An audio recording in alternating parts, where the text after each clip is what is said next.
Boy, I guess. Oh my goodness. Oh, I am actually MF and minute late. Ain't that something? I am a minute late. Oh, shame on you. Shame on me. My goodness gracious. Oh, yo. What's up? What's really good? It's your boy Brandon Bravon Towns, host of that show called Sports Plus Life.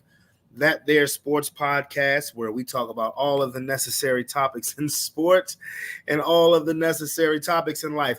And if you're wondering, is this nigga sitting here adjusting his hat and the camera? Yes, I am. Okay. I want to make sure y'all get my good side. Look, can I look nice for my people on camera? Okay. Anyway, how's everybody doing? I hope everybody is enjoying their Friday, September the 20th, 2000 of the 24. I went on a little later because I had to lend out the laptop. Well, I'm not gonna say lend it out. Kia came over because she's doing a shirt for Wayne Pop. Yeah, yesterday was his birthday, and she's making him a birthday shirt. I think that's dope. And she needed my laptop to do it, so that's no problem. That's no problem whatsoever. No problem. And so I said, okay, I'll push back the start time of the show about 15 minutes, to give her a couple hours to go ahead and work on it. But anyway, how's everybody doing today, Eric? How's everybody doing today? All right. Quick shout out before we get started. Too Tough Sports. Shout out to Too Tough Sports. That Madden Gamer League where the games are broadcasted. The Madden games are broadcasted on Twitch, as well as Heather's Craft Haven, my sis from another MFing miss. Okay. So, again, shout out to everybody. I love every damn body. What up, Mr. James? Stand back. What up, cuz? So what are we going to talk about today on this Friday? Oh, what up, Lomar? What up, homie? Boy, we got some things to talk about. First, I will go through a quick power recap. We will talk about Thursday Night Football, Patriots versus the Jets. Not much to talk about. I mean, the Jets beating the Patriots. Don't knock my socks off because the Patriots, we don't expect much from them. But Aaron Rodgers did look, he looked well.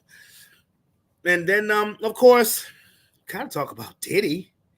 And, of course, conspiracy theories with Robert fucking Chandler. Now, usually I wait to get to my 80 proof. Usually I wait till Robert gets on to get to my 80 proof, but I was sitting here watching Power, so now you know what? I was watching Power, and Kia asked, "Could you fix me a drink?" while she's working on the shirt. I said, "Okay," and I was like, "Damneth thine eyes, looking at the liquor, not her. Damneth thine eyes. Please don't attempt thine 80 proof before thine podcast." And I made a drink. This is drink number 2. So it is what it is. I ain't had no 80 proof since Sunday, since football day. Ain't nobody lying, nigga. Ain't nobody lying. But anyway, everybody gone. Got the house to myself. Everybody gone. Kids gone, everything. I got the crib to myself. I can sleep tonight butt ass naked. Nuts swinging. Ain't got to worry about nobody walking down the steps, walking up the steps, walking through the hall, or none of that shit. I'm smiling because I can sleep butt ball tonight. I finally got the house to myself. Mr. Mom can hang it up at least for the next 12 to 16 motherfucking hours, okay? That's all I'm saying. I can do that. You dig? I can do that, And interviews. So we will be watching the Jaguar Wright interview tonight, okay? And also, we will be looking at the podcast, which is one of my favorite podcasts. It Is What It Is, which is the podcast featuring Cameron and Mace. And they had on the person I would love to just, I wouldn't even have to interview, just to have a full-scale conversation with, Mike Tyson. They have Mike Tyson on today. And here's something, you guys, that may make you guys say, arr! Right before I went on live, Cameron asked Mike Tyson, what do you think about this election? And Mike Tyson said something that may shock some people. Mike Tyson said, Trump's going to win. He said, I want Trump to win. I was like, whoa. I mean, which doesn't really surprise me. Mike Tyson and Trump go way back. I mean, Trump, shit. That should be the opposite. Because Mike Tyson had made Trump so much motherfucking money. Shit, you're joking? Which, I mean, it doesn't totally surprise me, but I was like, okay. Y'all know what Mike say to me is gospel. Y'all know what Mike say to me is motherfucking gospel. I ain't voting for Trump anyway. Give a fuck. I ain't voting for Trump or Kamala. Fuck them both. Anyway, so let's go over Power. Only 2 episodes until the season finale. Oh, yes. Oh, yes. Where do we, let's see. Where did we leave off? We left off with, yes, Diana had just killed the cop who beat her up and killed her baby. So we start off with Detective Carter and his little task force, him making this bullshit story about Detective Felicia Lewis, by Felicia, he's making this story up about her death. Okay, she was killed brutally and deserved every bit of that cast iron frying pan that Diana put to her crooked ass coked up dome. Okay, so he said that it was a car accident. Now, Detective Nico, I don't think he's really buying it. So he asked, what the fuck really happened? And Carter's like, I know doing what we do, it may seem easy to just say, nah, something else happened, but it really was this car accident, blase, whatever. So now Tariq and Monet are trying to cook up a plan of taking out Carter. And they said he wants Noma. So basically they're trying to cook up a war. They're trying to cook up a way to start a war between Noma and Carter. But in between time, Drew is enjoying his perks, is basically feeling like right-hand man, almost head nigga in charge type shit, working under Detective Carter. And at the same time, Monet and Tariq go in to tell Noma, whose Kane is sitting right next to, that Carter's coming for you and we can take him out. And Noma kind of dismisses it, and Monet gets upset. And Noma says, that's not the type of behavior I would expect from my mom. And then Monet says, what the fuck are you talking about British bitch? And he says, oh, Kane didn't tell you. We're getting married, and shows the ring. And Monet and Tariq starts laughing. Tariq like under his breath is like, and I thought that shit was funny because that was pretty much everybody's reaction, and except for Monet. Monet is like, you are so pussy whipped. You don't know what are you serious? And so they make themselves seem like they're in love, but of course nobody's buying it. So then there's another meeting, which was honestly the funniest scene in this episode. Davis McLean, who's a real one, Davis McLean comes in and he draws up all this paperwork for Noma, and Kane is there looking at him side-eyed because he found out last episode that Noma and Davis was fucking, and he's like, yeah, whatever, nigga, Kane's feelings and emotions is all over the goddamn place. Like, first you love Effie, then you want to fuck Noma to get power, and it's like, you see Davis fucking Noma, you're afraid that he gonna get the power, and Kane's emotions and his staff are all over the place. So Davis McClain asked the questions. Are you on the run? Or are you getting married? And Kane is like, the second one, fuck face. And Davis is like, what? He has a look on his face of bewilderment. He has an utterly bewildered look on his face. And then Effie comes in, and Effie's like, look, any freak shit that y'all into, I'm not down for.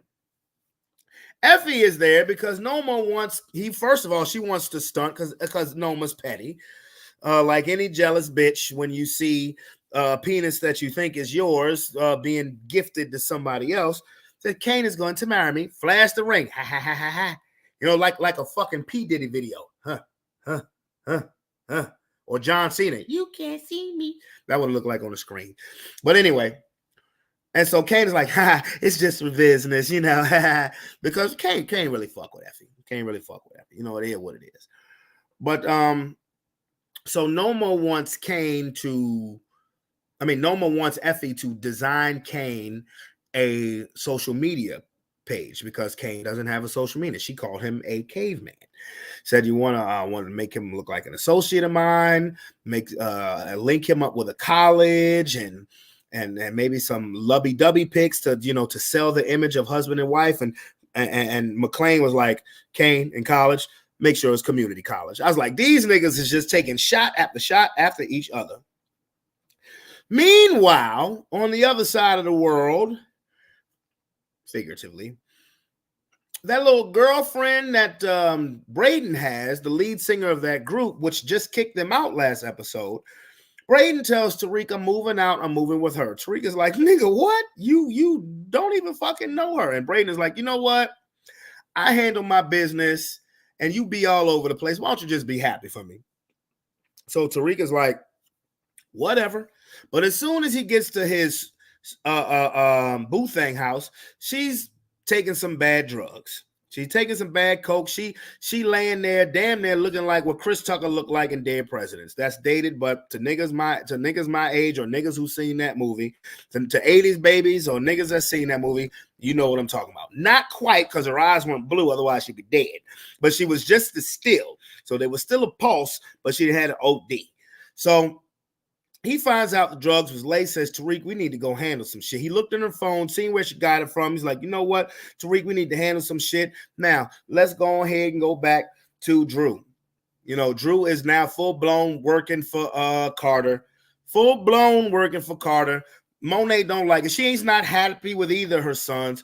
Kane is about to marry Noma. Drew is working for Carter, who she's trying to take out. And Drew was like, look, man, I saved this family because if I hadn't have told him what was going on, he was going to come in and kill all of us. And Tariq is just like, what the fuck? Now, Diana, you know, just got the baby beaten out of her. You know, she goes and she's talking with Tariq, and then she tries to get fresh with Tariq. And Tariq is all right, look, you know, Tariq, oh man, what up, WT? Minnesota in the house. Yeah, I got y'all taking that L to Houston Sunday. Sorry, cousin. But you know, Tariq's still a nigga. Tariq, Tariq's still a nigga. You know what I'm saying? And she's tried to get fresh, and Tariq went and grabbed the condom. And she's like, we don't need one of those. She wanted to get pregnant again with Tariq. And Tariq is like, nigga, what? Like, what? So she get mad, she leave. She confide in the girl played by light-skinned Keisha, who, light-skinned Keisha, Anyway, and light-skinned Keisha, like, you know, that's normal for women who lose babies. They usually want to get pregnant quickly. They kind of want a recovery baby. And that's kind of wild because I've heard shit like that before. That's kind of wild. It's like, I guess, I mean, I'm not a woman. I you know what? I can't even try to make up an explanation for that because I'm not a woman. I don't know, you know. So that's really all you saw of Diana. That's all you saw of Diana this episode. Now, during the same scene, you see Effie walk by. She walks down the steps, and you see this kind of aging Malibu Barbie bitch who turns out to be her mother. And Effie hates her mother. You know, Effie's mom tells her, hey, My husband just left me for some young bitch. You got any money? Pretty much. You got any money? So, well, I'm telling you, when they play the game and CJ Stroud put 3 touchdowns on your asses, that'll remove all doubt too. Don't let this Sam Darnold 2-0 start fool you. Okay? Don't let it fool you. He got to win. Look, he started 3-0 with the Panthers, 3-0 with the Panthers 2 years ago. I got to see it to believe it. And I don't believe it yet, cousin. Anyway, back to power. So, you know, basically Effie's mom is trying to give her a sob story. And Effie's like, oh, the man who molested me left you. That sounds like a you problem. And when she walks off, she says, she tells her mother, if you were on fire, I wouldn't piss on you to try to put it out. I say, God damn, you really don't like your mama. She said, and I repeat, if you was on fire, I wouldn't piss on you to help put the flame out. That is true hatred. I mean, because at the same time, you could be helping and in your mind hurting somebody at the same time. Imagine somebody you hate is on fire. And you're like, I really don't want to see this person die, so let me help the best way that I can immediately.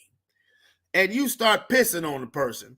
It might help put the flames out, but at the same time, you can say, I pissed on your bitch ass. She said, I wouldn't even do that. I'm like, God damn, the hate is real. So, anyway, she walks off and her mom says, you know what? Let it burn. She walks off and her mother says, there she is. There she is. There's that cold, I hate everybody. You're a bitch. Mom says, how could anybody love you? And I've kind of thought that myself about Effie because she is all about herself. And, you know, I guess that childhood past has something to do with it. But back to Tariq and Monet. They meet up with Davis and, you know, and Tariq kind of needs Braden to reiterate who his alliance is to. And after, you know, some intense talk, Davis is like, my alliance is to you. He explains to Tariq and Monet what Noma is really after. So, you know, once niggas figure that out, you know, it's easy to attack more. So they tell Carter this information. And also Kane pays Drew a visit at Zion's old fight club. And he's basically Kane is basically telling Drew, yo, you working for the narcs now? And you think you in business? And he's like, you about to marry the boss, nigga? Stop. So they have a petty game of I'll rob you and then I'll rob you. Like there was a shipment coming in of drugs and Kane, a building that Drew had told Carter about buying, you know, another place to do their dirty operation, but instead Kane just convinced Noma to buy the building. So in return, Noma had a shipment of guns coming in, and Drew tipped Carter off, and they got busted. So I'm like, y'all playing this pity pat motherfucking game. All the while, and I'll exit off of this as far as the power recap. Noma and Carter met up, and Noma said something very alarming. You know, she told Carter that you've got people working for me, working for you. Why don't we work with each other and take out these fucking middlemen? Basically meaning, why don't we work together and we can eliminate Tariq, Monet, Effie, Kane, Davis. So while Tariq and Monet are trying to pit Carter and Noma against each other, Noma just brought up the idea of we can work together, make more money, and be done with these dumb motherfuckers. To be continued. Now, Thursday night football. Robert Chandler, if you want to come on backstage, come on, nigga. Thursday night football. New York Jets, New England Patriots. Like I said, not very much to discuss. The Jets won 24-3. Aaron Rodgers looked sharp. He looked he looked more mobile. He looked more mobile than he did the first 2 games, which a lot of people like when people kept saying all day today, when I saw him running, I was holding my breath. And I'm like, why? We're not talking about fucking Tua, who gets concussed if anybody so much as breathes on him. I know everybody is worried about the Achilles. What up, sis? What up, sis, from another miss? But, I mean, no problem. I mean, the Jets handled their business. They won 24-3, left about 14 points on the board. They could have easily put up a 38 spot on the New England Patriots. Again, it's nothing that I'm going to overreact about because it's the New England Patriots. The Patriots are going to fucking suck this year. I mean, it is what it is.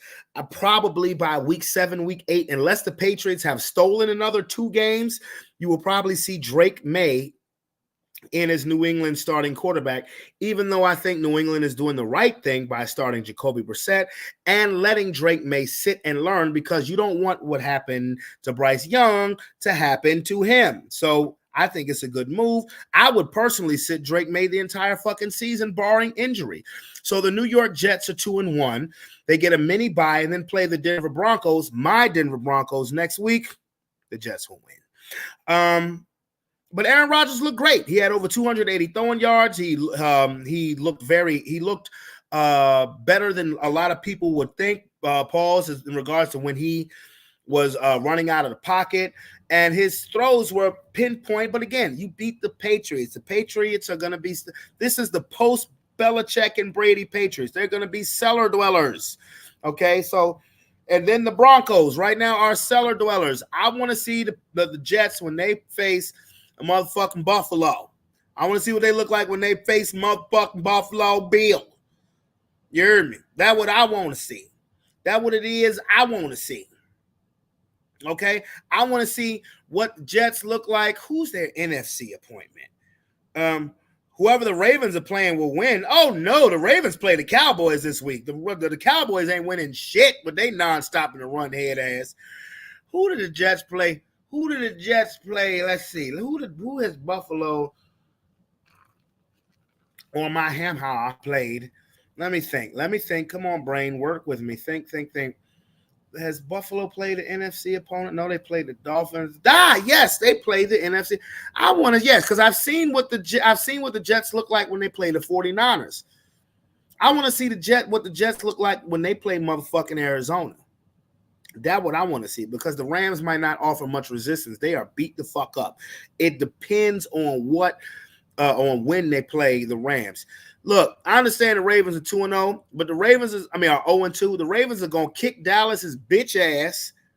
They're going to kick Dallas's bitch ass and then move on and get on with the business of writing the 2-game hole, pause, that they put themselves in. Okay, so that's all I got to talk about Thursday Night Football. You guys know where to come find us when it comes to that real football talk with Sports Plus Live post-game show, 7:45 on Sunday. You heard me? Okay, so Robert Chandler. Diddy got denied bail twice. Did it, damn. Diddy. Got denied bail motherfucking twice. 1,000 bottles of baby oil on the wall. 1,000 bottles of baby oil on the wall. 1,000 bottles of baby oil. Hey, bro. Hey, I'm drinking now. Look, I'm about to They put that baby oil. They put that baby oil shit out to embarrass his ass, because the baby oil has no relevancy in the case whatsoever. I promise you. I guarantee you, when the fans... No, it does. Okay, tell me why. If a motherfucker don't want to get them cheeks up, he getting the cheeks. Hey, look, I guarantee you that when the fans was watching them freak off tapes, agents was probably calling other agents in the room, and they was probably playing a game called Guess That Celebrity, when they was sliding with that baby through, like, right? Who's that? On. Whoop, is that Will Smith? Whoop, Hold is on. that Jamie Foxx? Whoop, is that Obama? Exactly. Now hold on. Ooh. Let's not forget, while we making light of this situation, let's let's not forget, These nuts. people got molested, taken advantage of Yeah, in this situation too. yeah. I'm not So making light of that, but I I'm mean, just saying about the baby all aspect. he That's was just taking ass from silly men, ass women, and motherfucker. children. Men, With women, baby and oil. children. I guess maybe he thought it would be better if he took it from children if he had baby oil on. You know, let me. What's his first cell block? His first cell block album gonna be called Johnson and Johnson or Johnson My No, Johnson? no way out. Oh, that's a perfect one. That'd be his first album name and the last album. He got No Way Out. That's a good one. Oh man, I'm telling you. How you doing, bro? I'm good. No, how you doing? Cause now we getting. I told you these ain't conspiracies no more. You just touched on the jank. I ain't What touching about on nothing, Obama? Because him and Obama, Diddy and Obama was real close. I ain't touching on nothing, motherfucker. Diddy and Obama was real close. I hope the same thing. I hope the same thing. I hope he gets done to him what he did to them fucking kids or anybody else that did some shit without consent. Nasty bastard. Oh well, shit. Give. I got a picture. It's a picture with this one little white girl and Obama, and the shit he done did with her is fucking unspeakable. I mean, just unspeakable shit with this little white girl. So yeah, it's all coming out. It's still conspiracy theories with Robert Chandler because that sounds better. Give a fuck what you say is truth or not. Conspiracy theories with Robert Chandler sounds better. So that's what it is. I'm not changing the segments with straight truth called Robert Chandler. That sounds ugly. That's whack. I'm not changing. Sounds ugly, whack, but Brandon, these are You can now tell these your are truth on the these are conspiracy theory facts. segment. You can tell your facts or what you think is facts because everybody's not going to believe you. Hold on. See, now you're doing it again. No, Do you're we have doing to, it again. You don't like to accept the fact that not everybody agrees with what you This say. is not about whether or not you agree with me. The facts are the facts. There's a fucking. Did you read them 16 pages? I've read the 14 pages because it was 14 pages. not 16. You read them pages? Heather. Those aren't accusations. That's the goddamn truth. That's the goddamn truth, Brandon. Well, what does that have to do with? You're entitled to your opinion, but you're not entitled to your own facts. You cannot continue to tell me that this is my opinion. This is not my opinion. So everything in that case file, you said, because you didn't. Everything in that case file is true. They're just telling us what was going on. That's fine, but what does that have to do with all that? Okay, this is that is an isolated incident. Fine. That shit ain't isolated. He was the one. He was a focal point for getting the kids. Okay, but what does that have and to do bringing with all of, people what in? does that have to do with all of the other stuff of you claiming that Meg Thee Stallion has a penis? That has nothing to do. The Diddy case has nothing to do with Hold that. on, because once you make a statement, don't go off on the diatribe. Make the statement and then let me answer. Now, calm down and relax. What does Megan Thee Stallion having a penis have to do with this? One, Jay-Z signed her to a 360 deal. Two, when Tory Lane found out that she was really a man and started to run her mouth. Three, that's when Jay-Z had him locked up because he did not shoot her. And four, Megan Thee Stallion is a fucking industry plant and someone that Diddy uses. I agree with that. To send on fucking dummy sex missions. So when people don't cooperate, because Tory Lanez fucking loudmouth ass was running around telling artists how to they ain't gotta sign the deal and what to do and shit. So they sent Megan Thee Stallion at his ass when he rebuffed her and then was trying to give him more buck and telling everybody that she was really a man. Now his ass is locked up. So what I'm saying is Megan Thee Stallion is a tool used by Diddy. You got to really understand the power that Diddy was wielding. I would say Jay-Z before Diddy. Diddy was the one we seen up front. Okay. Jay-Z was the one that played in the background. What's his name? Damn, what is that? That Spanish art. It's a Spanish artist. What I'm trying to say is conspiracy theories with Robert Chandler. I'm not changing the name. I'm gonna make a rap song to it. You ain't got to change the name, but when I'm not gonna change everything the that name, I'm saying is coming out and it start becoming truth, you're gonna just look stupid. That's all. I'm not gonna look stupid because I never once called you a liar. All I said was that everybody's not gonna agree with you. That's where you This is not. You don't have to agree with me. Okay. But now you don't have to agree with me. This is facts. You can roll through 6 months of motherfucking YouTube footage. Not once have I called you a liar. This ain't about whether or not anybody agree with me.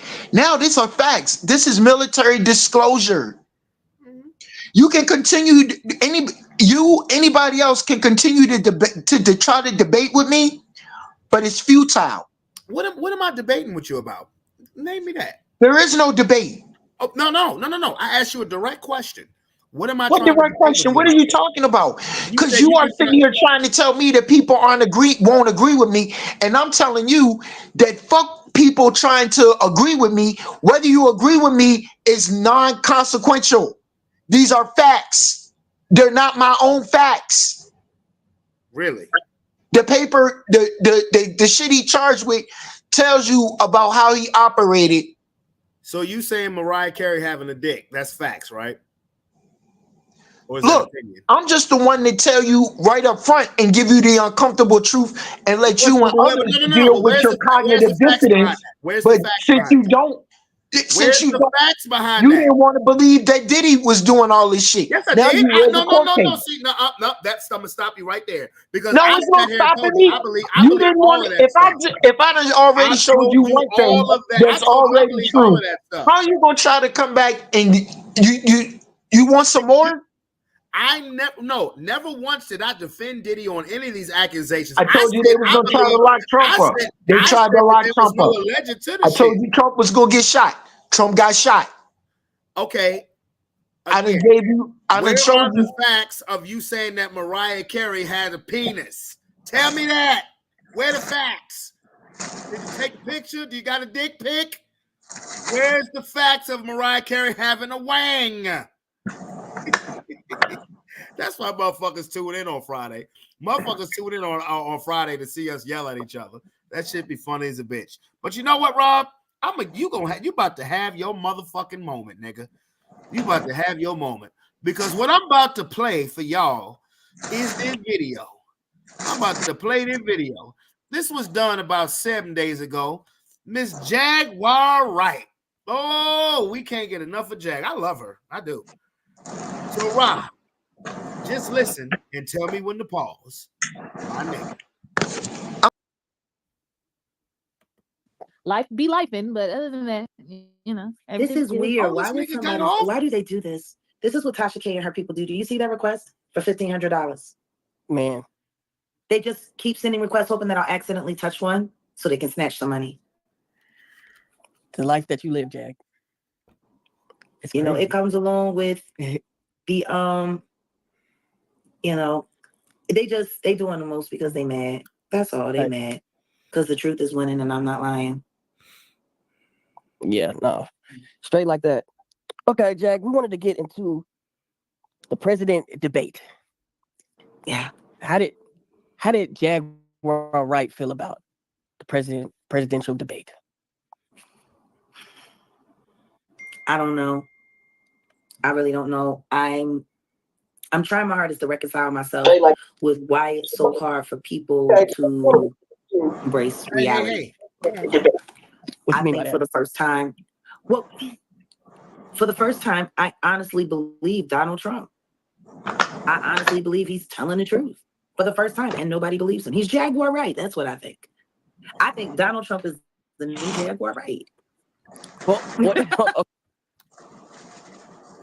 I don't think the people at Street Life, the people who did the interview on the blue couch, knew what to do with themselves when she said, "I think Donald Trump is a new Jaguar Wright." So what do you say to that, sir? Or do I need to run it back? Let me know. No, it's not no running back. Say the what? Because anything that come out of my mouth is gonna be my opinion. Ain't nobody gonna agree with me, but you'll agree with Jaguar Wright. Jaguar Wright ain't show you no facts. I'm Jaguar asking Wright ain't show you. you no facts.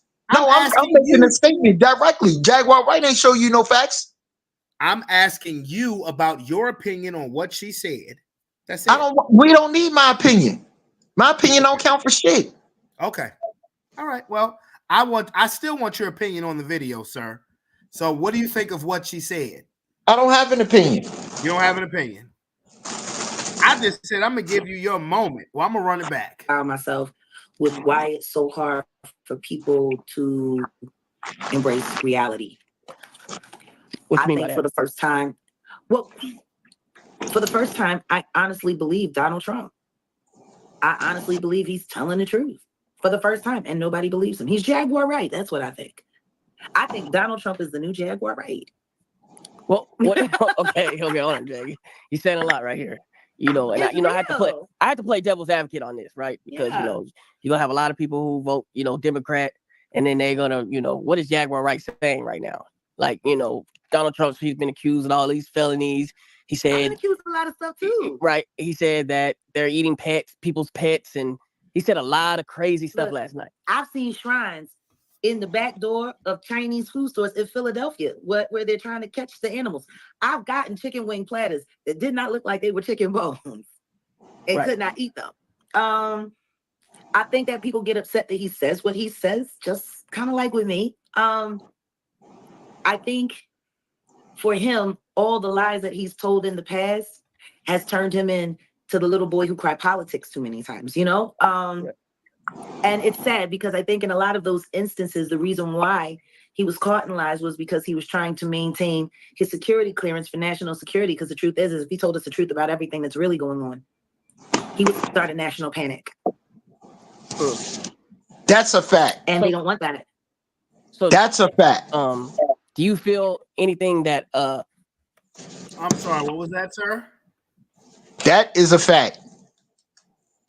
Okay. What part is a fact? If she talking about if Donald Trump told us everything that was going on, it would start a panic. Yeah. That is a fact. Okay. So, why do you think that's a fact, my bro, my boy? Well, you know what? That pretty much speaks for itself. If he told you all of the things that are the information that is privy to a president, yeah, I can believe that. Yeah. Yeah, no question. All right. Kamala said that was right. Did you feel her at all? I think she got all of the details about every bad thing that Donald Trump has ever done. I mean, she got all of that, you know, and that tends to work when you're trying to silence someone. Look at how many things I've been accused of. Shoot, for crying out loud. Tiffany Haddish hasn't even made it to Dallas yet to sit on the blue couch. And it's been nothing but a hellstorm. Just people coming for her because she wants to show that there's more to life than just the United States. Right. You know, Yeah, speaking of Tiffany Haddish, did you see when she walked on the Broadway, the runway? I mean, the runway, not Broadway, runway. It hurt. That hurt because I knew they were setting her up. Right. I don't know why people don't want to believe me when I tell them that the Hilton's a racist. I wasn't lying when I said Paris Hilton called me, a NIG with the hard ER. At Nobu, I wasn't lying. Everyone knows that Kathy Hilton is big. And the only people of color that she likes are the people that serve her.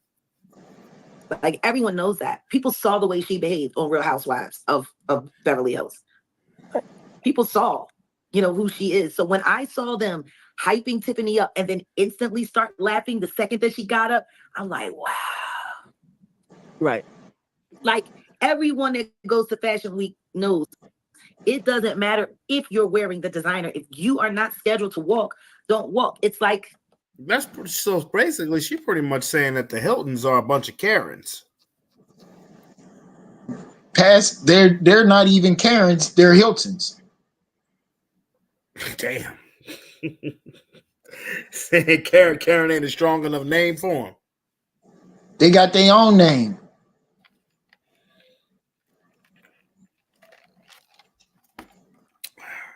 to be honest with you, I forgot that Paris Hilton fucking existed.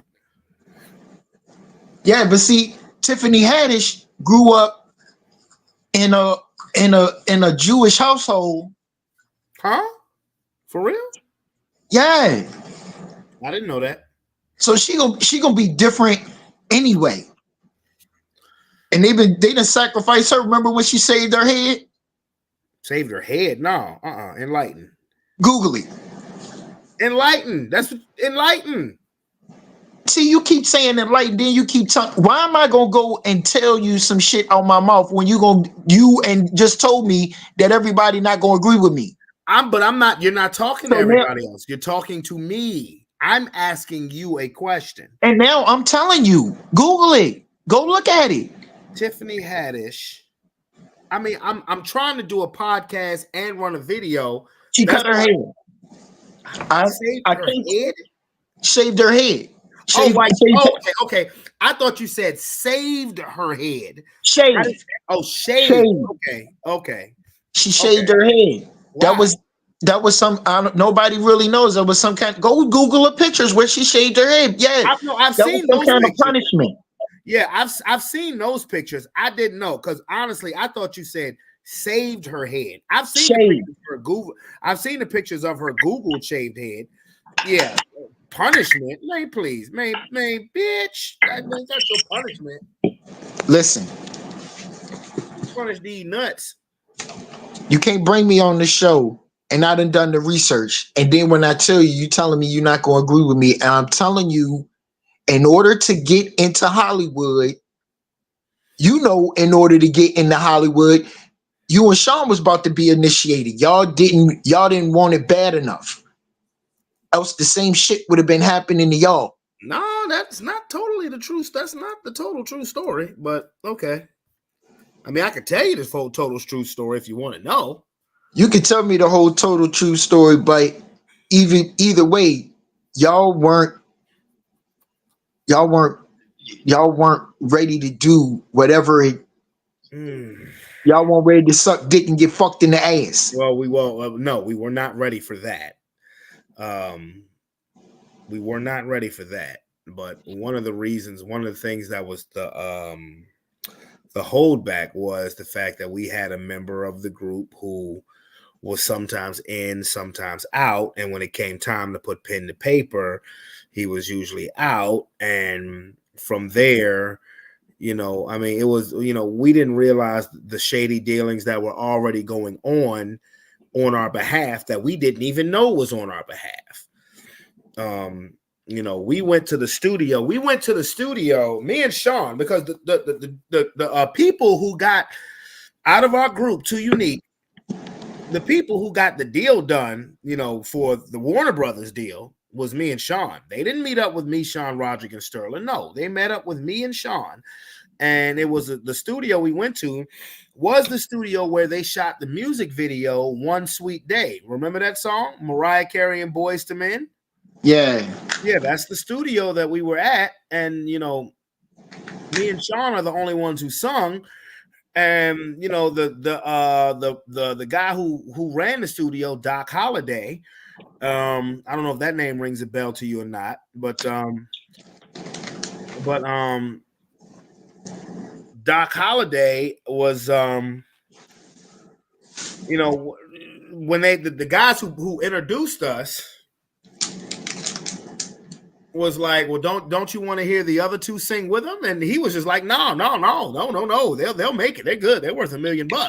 If you were talking about, a couple of 17-year-olds, who was like, yeah, yes.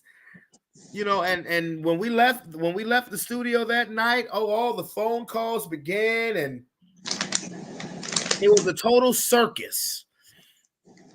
The niggas who was out of Richmond who introduced us was like, yeah, we got the contracts blown up. We got the contracts drawn up. They're going to be the next 112, yada, yada, yada. No, but under no circumstances were we ready, or were we aware of any knowledge of us having to perform fellatio or get fellatio from that of the same sex. We were not under that circumstances. We were, however, told about a party. Yep. And that wasn't the first time we heard about that, because when that fell through, when eventually the group fell through after that, when me and Sean met up with these other two promoters who knew some people, and the next thing you know, on Sean's 18th birthday, me and Sean are sitting at a pizza table, and the person sitting across from us is Pharrell Williams, telling us, yeah, I'm gonna look out for you niggas. I'm gonna make some tracks for y'all niggas. Y'all, I heard about y'all. Like, you heard about us? Motherfucker shaking fast and heard of the producer shaking fast and heard about us. The party y'all can come to. I got the parties that y'all can go to. Oh shit, okay. Word. But so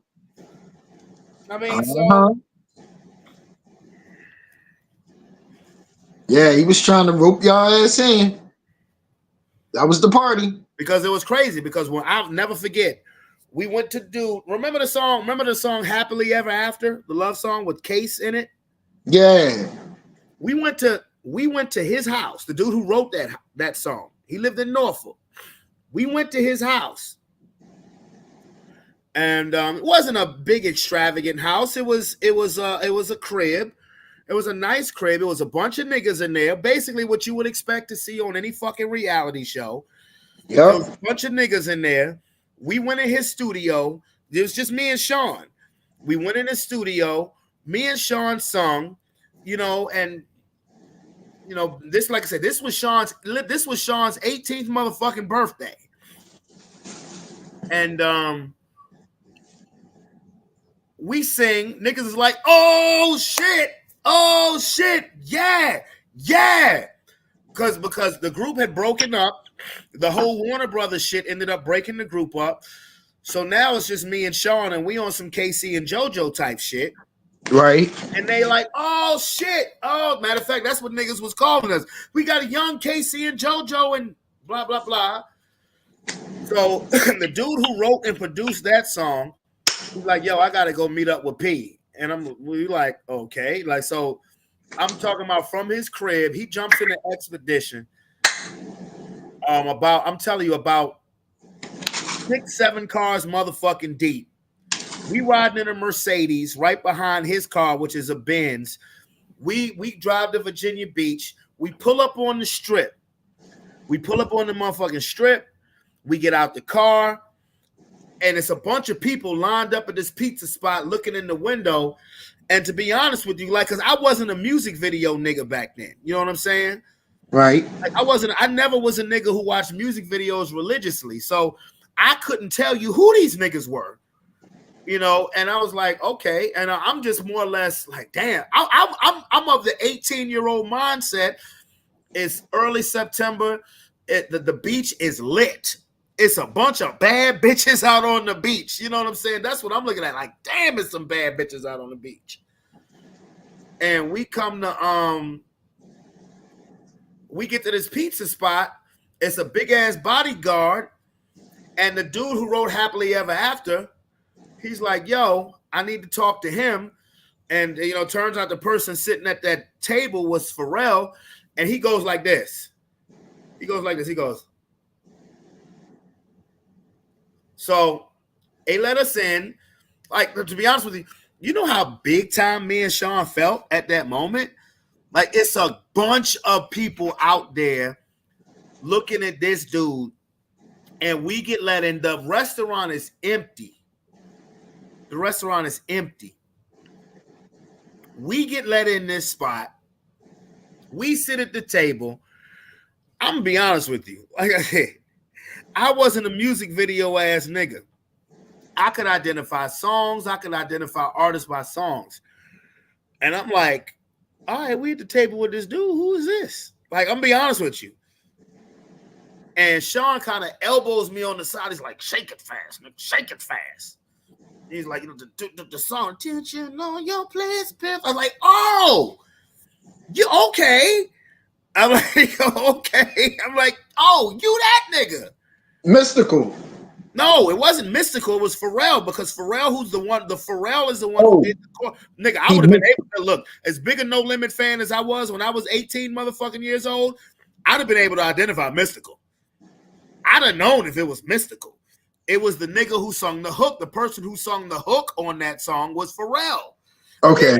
But no small booties, no sir, because that's Pharrell. So I'm like, okay, got you. And he's like, yeah, I done heard about y'all. And the dude who sung songs like, man, I'm telling you, these two niggas can sing. Like, they was just singing at the studio, bro. They ain't no joke. He's like, they for real. He's like, they could be the next big thing coming out of VA. You know, really gassing us up and things like that. And no, I mean, no question about it. At that point in time in life, as when it comes to vocally, no, I mean, and the fact that me and Sean had been such a team, musically for such a long time, please, it was no question about it. So, and plus, you talking about splitting the money two ways as opposed to 4 ways, what it is. But again, I remember him saying, him folding up a piece of, I'm gonna look out for y'all niggas. I'm gonna look out for y'all. I got some track I can make, so and it's it's gonna be a couple parties you're gonna need to come to. Shit. Okay. But like again. Yeah. But I'm gonna tell you what stopped that. The promoters who we had that hook up through, we were supposed to perform at this party at Virginia State. Like, this is supposed to be this big party at Virginia State at Petersburg at the Civic Center. And it was crazy because, but what we didn't know is that they was trying to sneak a third person into into what was supposed to be the new Casey and JoJo. They was trying to sneak a third person. But here's the crazy part. The person they was trying to sneak into the joint was a nigga I used to go to church with. Was a dude that I was in fucking Boy Scouts with. And I was like, he was like, well, his name, they were like, yo, I want y'all to meet this dude. His name is Novio. And I looked at him, I was like, man, you look familiar. Novio. And I was like, your name ain't no Novio. I was like, I know you. I was in Boy Scout with you. Nigga, your name is Edgar. I'm not making this shit up, bro. And so, but here's the thing about it. While me personally, I wasn't all the way cool with it because, for one, you blindsiding us at the last minute. We supposed to be performing at this party, and now you want this new nigga who we've never sung with. I just so happen to know the nigga, but I've never sung with this dude. Okay, he's singing our songs. He's trying to harmonize, but I'm like, okay. I'm like, whatever. But they were gonna blindside you with some dicks at one of them parties too. Here's the thing about it. The bus that was supposed to go pick up the students from Virginia State never showed up. They had bodyguards, the club, everything running out. Nobody showed up. It's a total loss. Total embarrassment. And we never heard from the niggas again. Saved your booty. Shut the fuck up. And your soul. My soul would have, man, I would have never been down for no shit like that. No. Brandon, these people operate in unscrupulous ways. That's a nice big word. It takes a real diabolical motherfucker to know what a motherfucker's vices in life are, and then to play to that shit. You know what I'm saying? No, absolutely. And playing to somebody's vices in life it can cause you to do some real unscrupulous shit to set this motherfucker up. Like, if I knew, I don't think I could do it, but it's diabolical as a bitch. But if I knew that a motherfucker like underage kids, I couldn't set him up with an underage kid, but I would set him up with a cop that looked like an underage kid. Well, I think, you know, for pretty much, it was that whole summer. That whole summer, it was, that whole summer was nothing more than, that whole summer was performance, meeting, performance.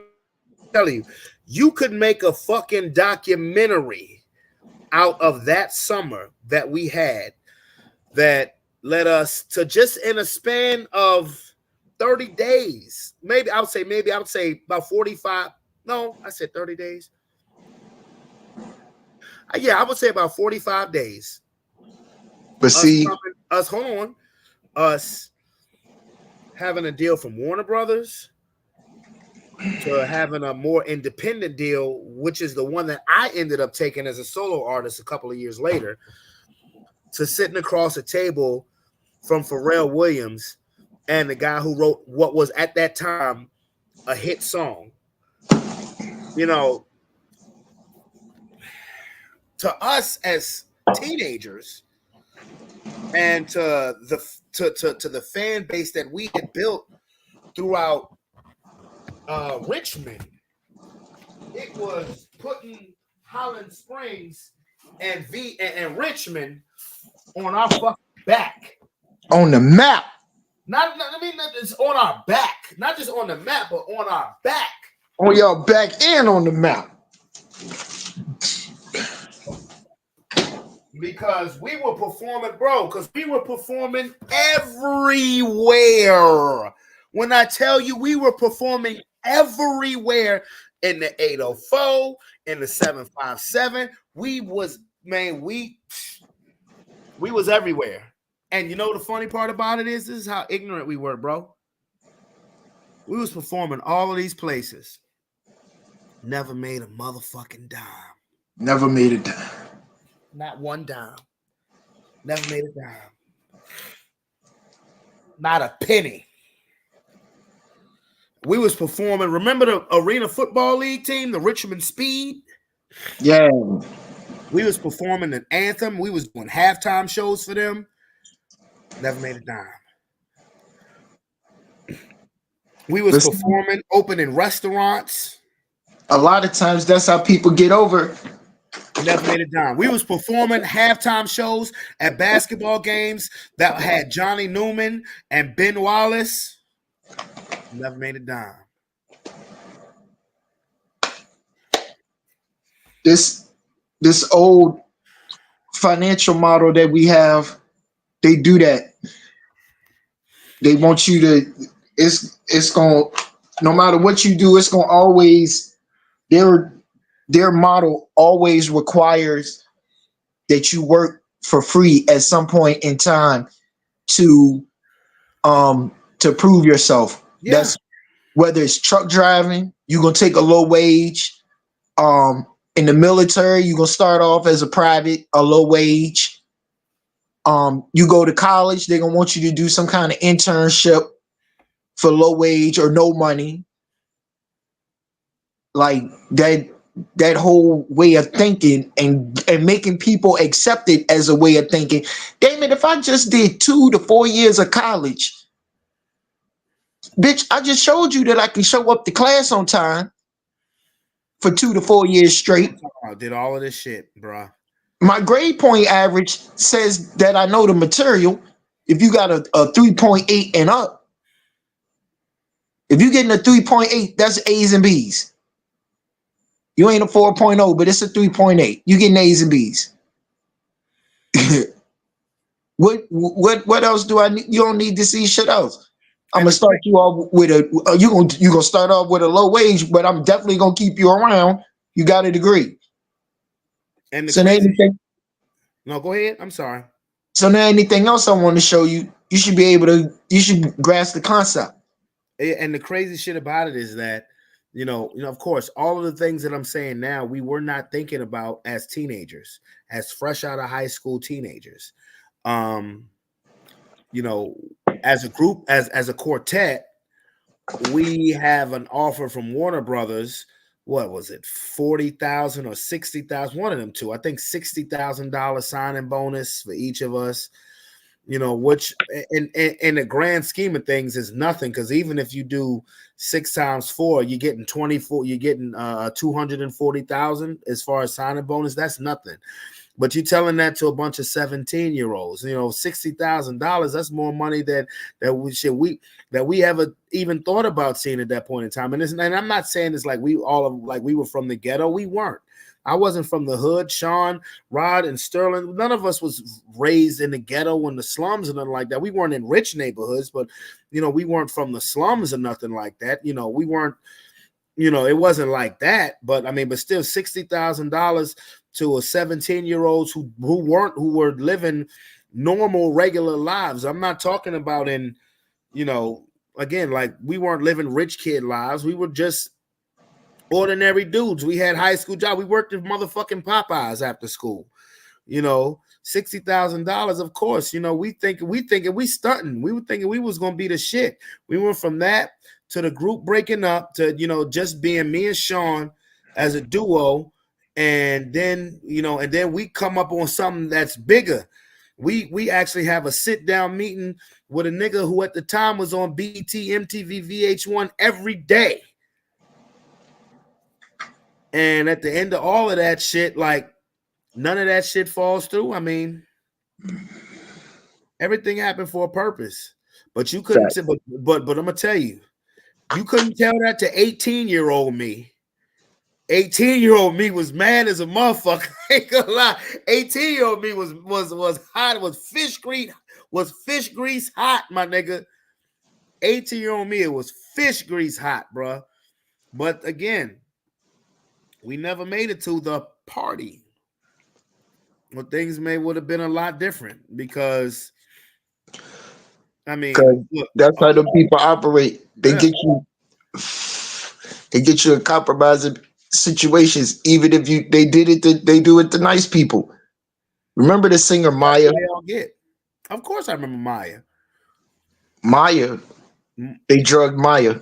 Yeah, Maya fell off the radar because she ain't want no part of that shit. Because they drugged her and had videos and took videos and pictures and shit of her. Yeah. And they tried to blackmail her, so she just dropped out. Yeah. When Maya just resurfaced last year on the new House Party movie, but even after that House Party movie, you ain't seen or heard shit from her. That was like a cameo. And Maya was supposed to be up there competing with Aaliyah and Beyonce and all of them. Yeah. But that's how them people operate. They get you in surprise, compromising situations, let you sign that little bullshit 360 there, get you all the way out on the road somewhere, pull some funny shit. People start acting funny. You ain't ate in a couple of days. Then you're coming short with your per diem and shit. Dumb shit like that. Yeah. So let's get back to the interview. We just had our story time. And it's killing me because I talked to Tiffany that first. What would you have told her? No, I told her to watch out because she, you know, Fashion Week is like hell week for the sororities. Oh, so you talked to her before this happened? I talked to Tiffany before this happened, and I told her, be careful because you're going to the prom for hell. And they put the Hiltons on it, and they're shame on them. Right. Because they knew what they was asking her to do. And then she walked the whole runway and they just sat there and laughed and laughed and laughed. Were you able to talk to her after the incident? I haven't talked to her since I saw. Honestly, I want to give her a break. Right. Because there's nothing to say. It happened. It's out there. It's a lesson for her to learn from. I hope that our friendship grows to the point where she can hear my warnings without me having to warn her. You know what I mean? Right. That's a good woman. She can do whatever she wants. She can be friends with whoever she wants. But the truth is, until they have been proven to be disloyal to you, you have no reason to not trust people.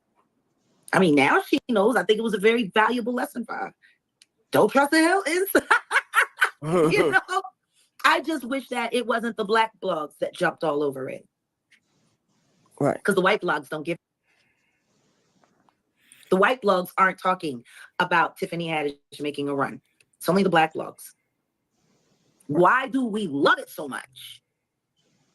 Why did nobody say, ooh, you see what the Hiltons did? No, they just blamed Tiffany.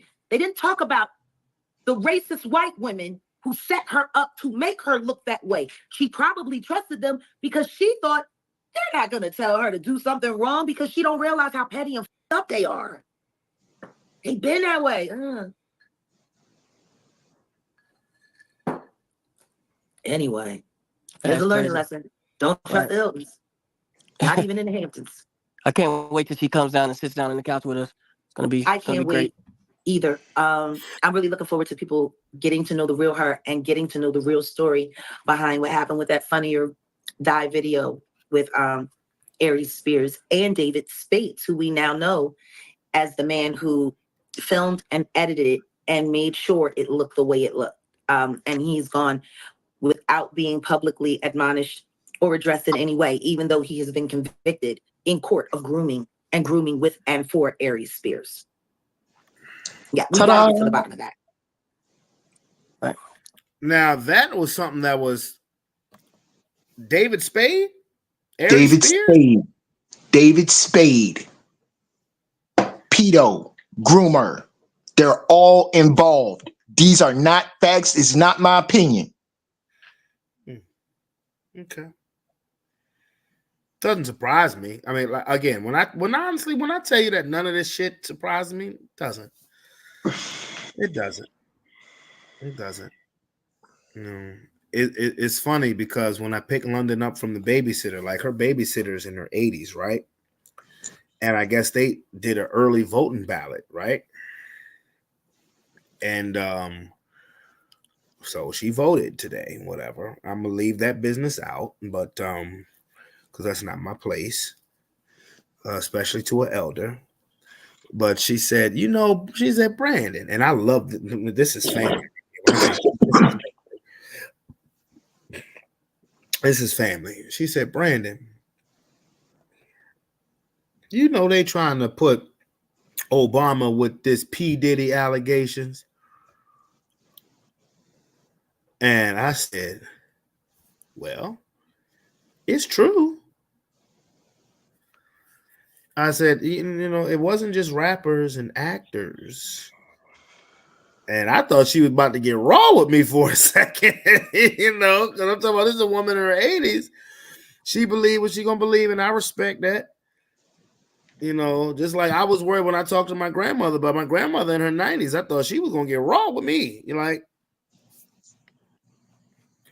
She said, these people are people. I said, no, yeah, no question. No question. I said, but it wasn't just rappers and actors. It was political figures. It was religious figures, So I said, I've talked to people on all sides of the board, on every side of the coin. P. Diddy and TD Jakes. Oh yeah. Well, when I said TD Jakes, she started laughing because she's like, oh yeah, I believe that. So I don't think she wanted to believe the fact that it was that Obama, may be allegedly in those tapes. But I said, you know what? If he's proven to be in these tapes, it wouldn't surprise me. I said, it wouldn't surprise me. I said, because, it's a dirty game when you get to a certain amount, when you get to a certain stature or a certain financial area. It's a dirty game, So, but anyway, let's get back to the video. Okay. So in news, you see Diddy has been hit with $100 million lawsuit. Yeah. And finally, one of the girls from Danity Kane, one of the black girls. Mind you, this was literally 7 days ago. This was I got into an argument about these Danity Kane girls and what Diddy made them do. And go ahead. No, I'm just saying this was before he got arrested. Okay. This was like 2 days before he got arrested. From Danity Kane is now also coming forward. You want to know what I find interesting? What's that? All of these bloggers that started coming after me, starting with Tasha K. 4 years ago, they called me a liar. 4 years ago, they made it their business to disgrace me because they said I was lying about Diddy and all the celebrities I spoke about. Now, 4 years later, is that true? Did I lie? No. So, it's funny. It's just funny how people really have a hard time accepting the truth. You know, my little brother, he was one of the first people that I know that predicted that case was going to go down just that way. Actually, I sat with him. Shout out to Ayan, Fix Your Life on Clubhouse. We actually talked about it yesterday because he knows other male victims. Like, there's a lot of victims. How many victims do you know? That you know personally that you know? Diddy? Yes, 50. personally, you know. 50? 50. Yeah. God damn. And half of them were signed to Bad Boy. The lawsuit states it was $100 million lawsuit, and I believe, don't quote me, that he is being asked or required to pay $10 million a month upfront. Yeah, upfront. Do you think that Diddy has that kind of money? Okay. The thing is, can he afford to spend it? And he cannot. That's why he's dumping off all these assets. Because he's trying to find a way to keep it liquid so he doesn't have to start dipping in to all of his offshore accounts. Because every time he goes into that offshore account, if he brings back that money to the United States, not only does he declare it, he has to pay tax on it before he can even use it. Right. Like a good share of his money that people don't know about is Grand Cayman, down Iroquois. He has money in Switzerland. He has money in Geneva. Well, no, that is Switzerland. He has money in Montenegro. He has money in 2 banks in South Africa. Your opinion, sir? I heard you commenting. I was sending a text message. Real shit. See, like I was trying to explain to somebody before, the shit he did, if he'd have just stayed inside the United States, he would just get some simple charges. He went international. So what we're watching is a movie. This man is already all of these people that we're gonna hear about, they're already dead. They're already dead. But you're having a tough time hearing it, and it's called cognitive dissonance. Now, I'm not saying that to try and be disrespectful or tease. I'm saying it so that you can. It's gonna take some getting used to. It's tough. See, and I want you to understand something. This is where people will have a hard time agreeing, because you're saying these people are already dead, but other people are seeing them on TV on a regular basis. Yeah. Again, you can't get mad. You can't get mad when people disagree, because a lot of people are not trained to that eye. So they're still asleep. Well, whatever you want to call it. But again, this is where I say, when you say this type of stuff, that people will push back and be like, what? And this is why I tell you, well, you can't get upset about it, because for one, you don't know that for certain, and neither do they. Hold on. Jamie Foxx. I know you're not gonna tell me when that's the same damn Jamie Foxx.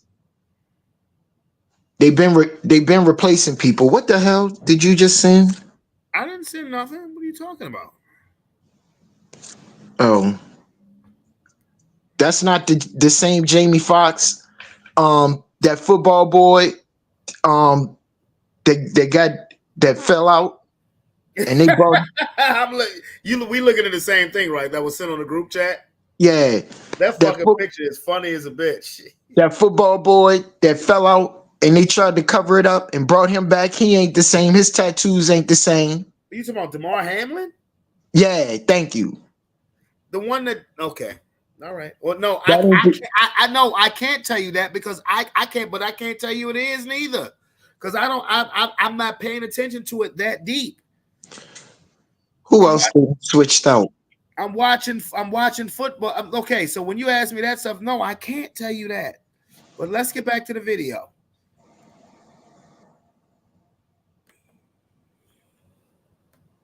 If he got to bust those open and bring that over here, he's going to lose like 40, possibly, all depending on tariffs, and he could lose 60% of that money So if he goes over there and gets 100 million, it's going to take him about 45 to get all of that over so he can use it. So then, if that's the case, if moving money back to America costs so much, and I understand that people do move money to offshore accounts to hide it, how do they use it? How do you use it if it's so costly to move it back? There are ways. I'm not going to lie, I'm guilty of it. But what I will say is, once you start doing that, now they know where to go look, right, for more. And that's why I've always instructed anybody, if you take your money out of this country, do never bring it back. Never. Use it there, but never bring it back. I mean, the truth is, he could probably take a bunch of money right now if he wanted to, about $250,000, put it in investing in a blind shell corporation and just blindly hand out the money. But then again, if he does that, he won't get credit for it. I can tell you how to do it.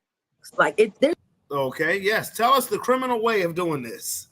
I just learned how to do it, and it's not criminal. It's legal. Okay. So what you do, let's say she said he got money in Switzerland, right? So what you do is you go to your bank in Switzerland and you say, I want to take 300 million and buy some Japanese stock. Then once I get the 300 million in the Japanese stock, yeah, I would have used, well, you can't do it no more because they just closed it. But you would have used the carry trade, the arbitrage and the carry trade with the Japanese currency and the American currency. You see, so you just legally washed your money and brought it, and you were able to slide it back into the United States untaxed, and nobody noticed. Say that again. What you do? So let's say he had 300 billion Swiss francs. Okay. What does Swiss franc stand for? That's what your money is in Switzerland. They use francs. I got you.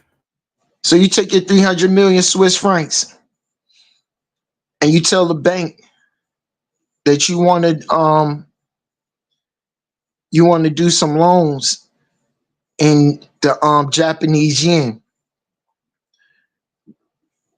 When they go to do the loan and the Japanese yen,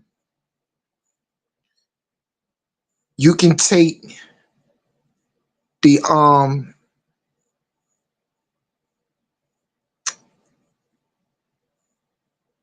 you'll be able to wash the money and bring it into the United States under the guise of have brought it from coming from Japan.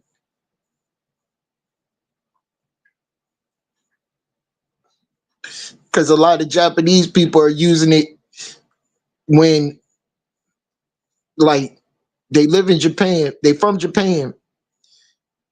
It's easy access to get into Canada for them, but they want property here in the United States. So they Japanese, they live in Canada, they got money in Japan.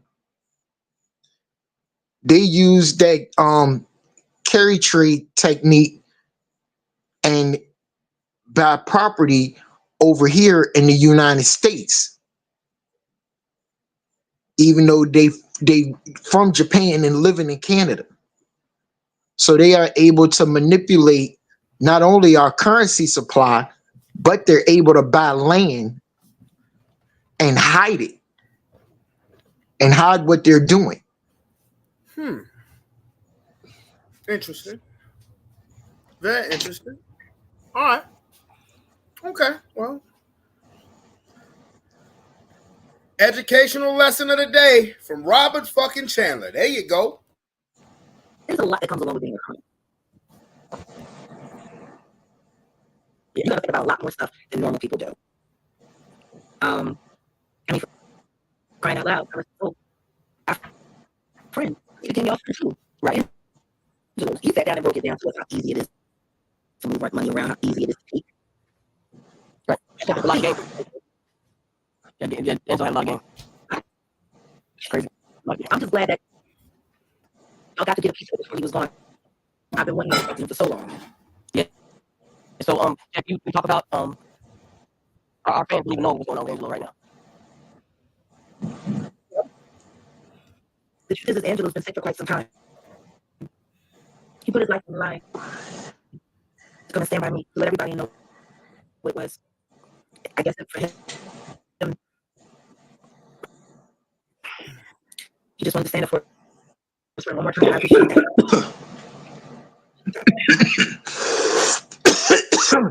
that. The family doesn't want to talk about it, nor will I. But we lost him along the way, and I'm just grateful he got to finally let the world hear some of that good old-fashioned Sicilian wisdom before he took his bow. R.I.P. Angelo.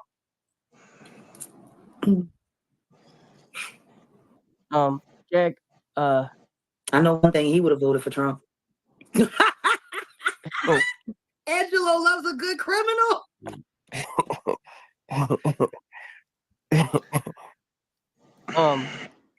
Comments on that, sir? Loves a good criminal.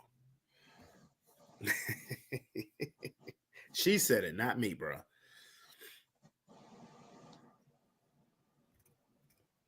Oh, gotta hit the blunt to get advice, huh? Okay. Blizzard, nigga. Blizzard, nigga. Puff, puff, pass shit.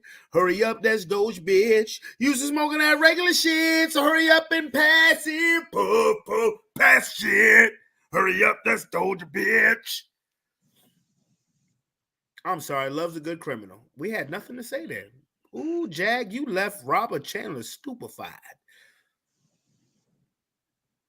Look, he can't say nothing. He lost the words. The weed got his tongue. Ain't that a bitch? All right. Love a good criminal. She said it. I didn't. I asked for his response. He had nothing. Still nothing. Okay, let me go ahead with the video.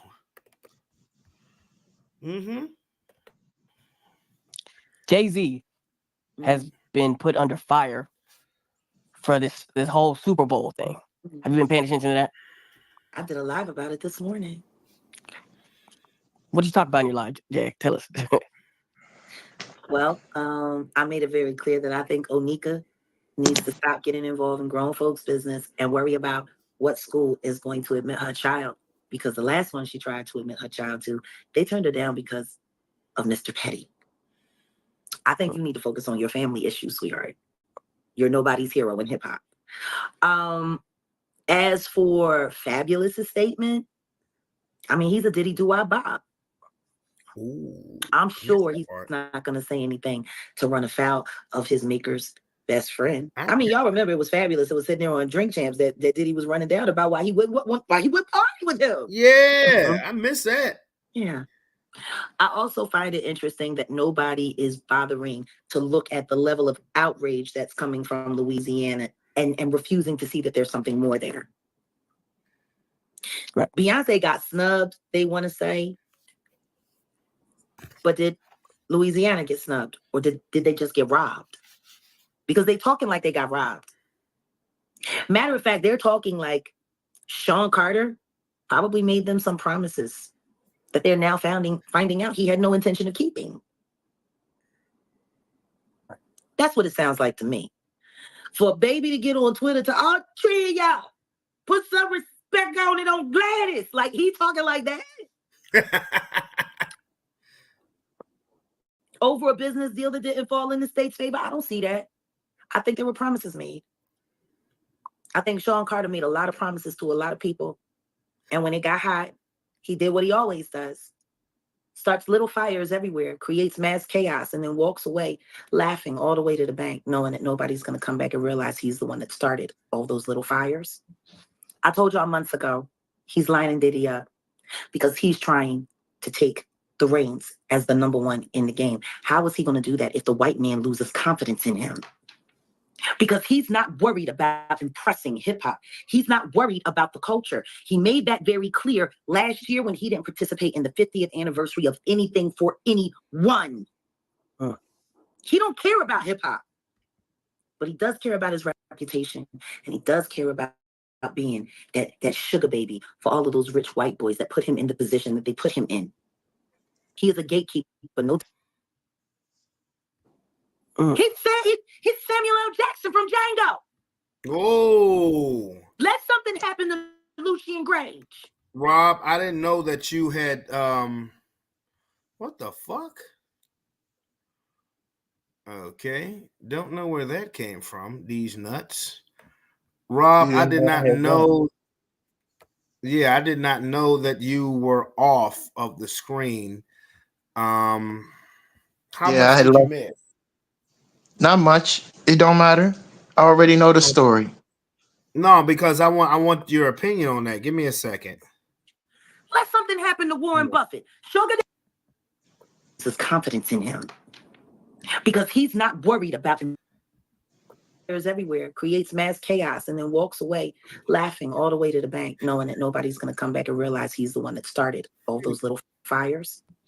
I told y'all months ago, he's lining Diddy up because he's trying to take the reins as the number one in the game. How is he going to do that if the white man loses confidence in him?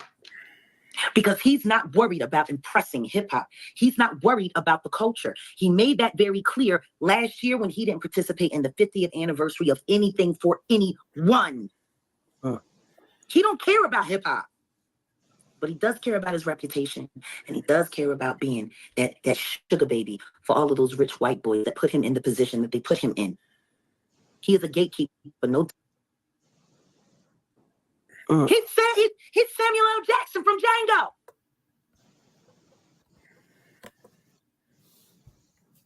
Sir?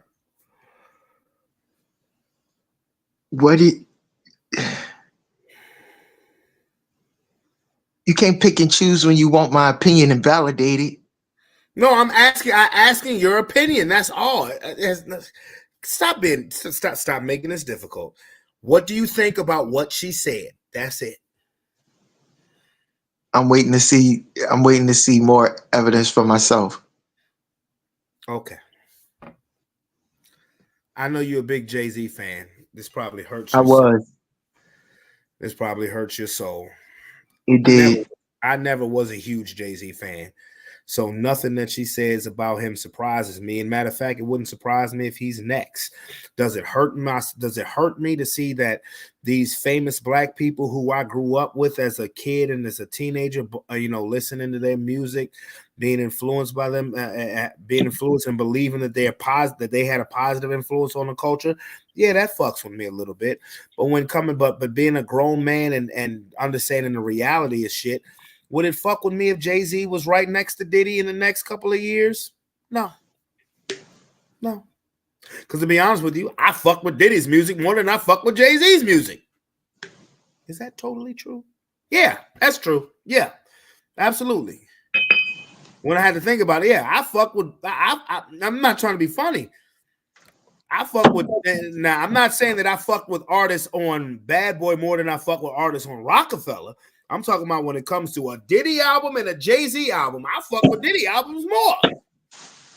Because to me, No Way Out trumped about 3 Jay-Z albums. And niggas can call me dumb all they want. That's my opinion. That's it.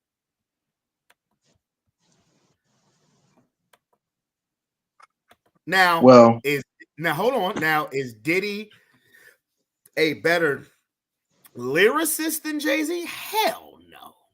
Hell no. Never would say. Now, I wouldn't say nothing that fucking dumb. Hell no. Just wanted to point that out for the record. That's all. Let something happen to Lucian Grange. Let something happen to Warren Buffett. Sugar daddy, he will cry.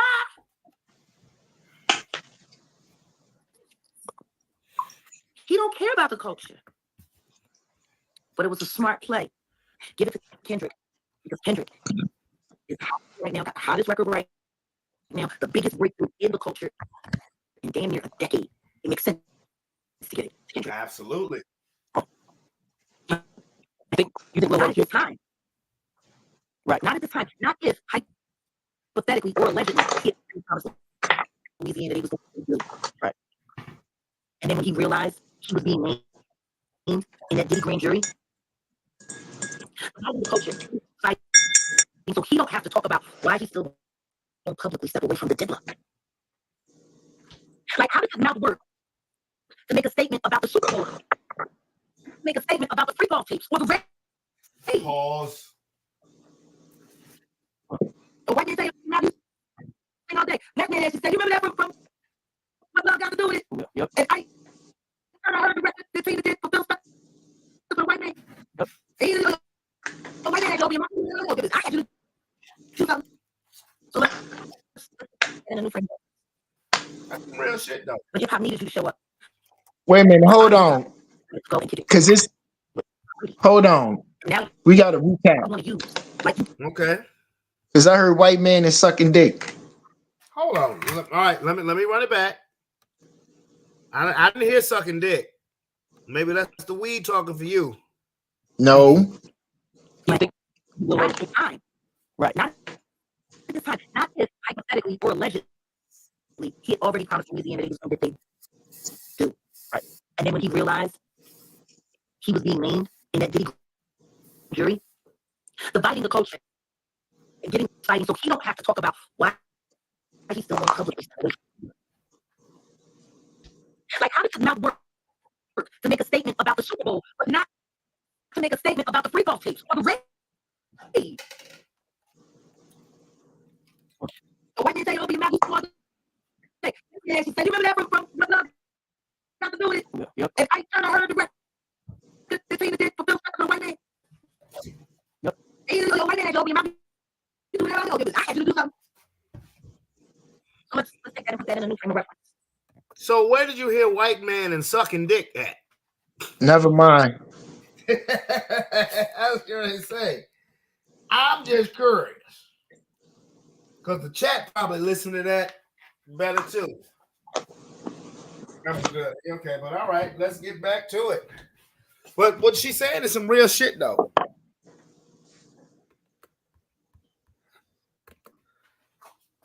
When hip hop needed you to show up to honor hip hop, you decided to go and kick it with Tom Brady. And now you want to use, like you care about, to create another division between two major entities and areas in the United States, because this is going to do nothing but make West Coast and the South like this. Am I wrong? That's what it's going to do. Sean Carter is perfect at dividing and conquering. And guess what he's proven to all of those white boys over there at the NFL? That if they ask him to or they need him to, he will put them in line. And that's just real rare. This was a great move for him. It shows the white man that he has no loyalty to his friends or to his word, to people that he so-called gets along with. It shows the white man that he's willing to make the politically correct decision, regardless of it, affecting his social popularity. This was young nigga, Rob. Not for real. All they care about Don't is do that. I can't even listen to his songs like I used to. What a lineup. Oh, yeah, I'm going to do that, nigga. Because you was one of the most Hove quoting motherfuckers back in the day. I still won't lose, though. Camel face bastard. I still won't lose. Yeah, you still quoting his ass, huh? Okay. Just like he quoting with the little girls. Oh, yeah. Hold we don't on. want to say that. We don't want to say that. Yeah. We don't want to bring Jay-Z up in it. Yeah, nigga. Yeah, we can bring Jay-Z up in it. Bring him up there, nigga. Bring him up. I can't talk if you talking. Go ahead. Go ahead, talk. Choir mom want to know, nigga. So, yeah, go ahead. If you keep talking, I'm going to pause. No, I'm sorry. Don't unpause, nigga. Choir moms want to know, nigga. The floor is yours. So, having to come to the realization that Jay-Z was included in this and did, and not just a aggressive businessman. It's called cognitive dissonance. So while you sitting here trying to tease me, it's the same cognitive dissonance that I had to overcome to realize that Obama is in this knee deep too, and that Michelle is a man. Okay. And then Mariah Carey has a dick, and that Megan Thee Stallion is a man that's got a dick.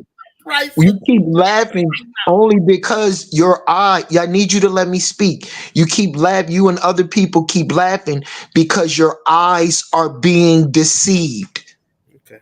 It's just your eyes being deceived. If you're willing to take the word of Jaguar Wright on some things, just extend it a little bit further, and you keep looking, and you'll see. It was tough for me too. I didn't want to see it. Rob, okay. So I had to stop. No, because you be going on diatribe, I didn't whatever even it ask is. you a question. I was about to ask you a fucking question. Can I ask the question, sir? Am I allowed to ask you a question? No, because you be trying to insult me and trying to be funny. Oh my God! Now you've been trying to poke fun at you people you think that I like, and I'm trying. It's called I'm cognitive asking. dissonance, You don't and you even have know to the get fucking over it. question I'm gonna ask you. Go ahead, Brandy. Go ahead. Good Lord. God damn. So sensitive. So, okay. You said if I'm willing to take the word of Jaguar Wright, I've never heard. Now, I will tell you this. She did make insinuations on Megan Thee Stallion. Okay. That's something that y'all got in common. Okay. But when has Jaguar Wright in any, since I take her word, when has she said that Mariah Carey had a penis? When has she said that Michelle Obama had a penis? That's the only question I wanted to ask. Go ahead, sir. Maybe you want to find an interview where she slightly. I watch all her interviews, but go ahead. Well, maybe she just hasn't said that yet. Okay. But like I said, before you interrupted me, I had to do my own homework on Jay-Z and Sean Combs, and I have a document that had on my phone that I'm on right now that has Sean Combs, Jay-Z, Sean Carter, Beyonce Knowles, all of them dead, and Gitmo. Okay, but you're gonna find okay. It's gonna be hard to try to get me and others to convince me and others that they're dead. And I'm not trying to convince you. What I'm doing is called a red pill. So I'm warming you up. I'm warming you up to information that's coming. I don't need you diddy drugging me. I don't need you diddy drugging me. Whether you agree with me or not is inconsequential, but make no doubt about this. Some of this information that you're gonna find out is some of us that might hurt ourselves. Well, real shit. Well, I can't speak for everybody. You need a warm up to some of the shit that you about to learn. I can't speak for everybody else because everybody handles information differently. I can only speak for myself. And what I'm telling you, I gave you the truth and you heckle me. So, and then when you find out, so who's interrupting who now, sir? I said I can't speak for everybody else. I can only speak for myself.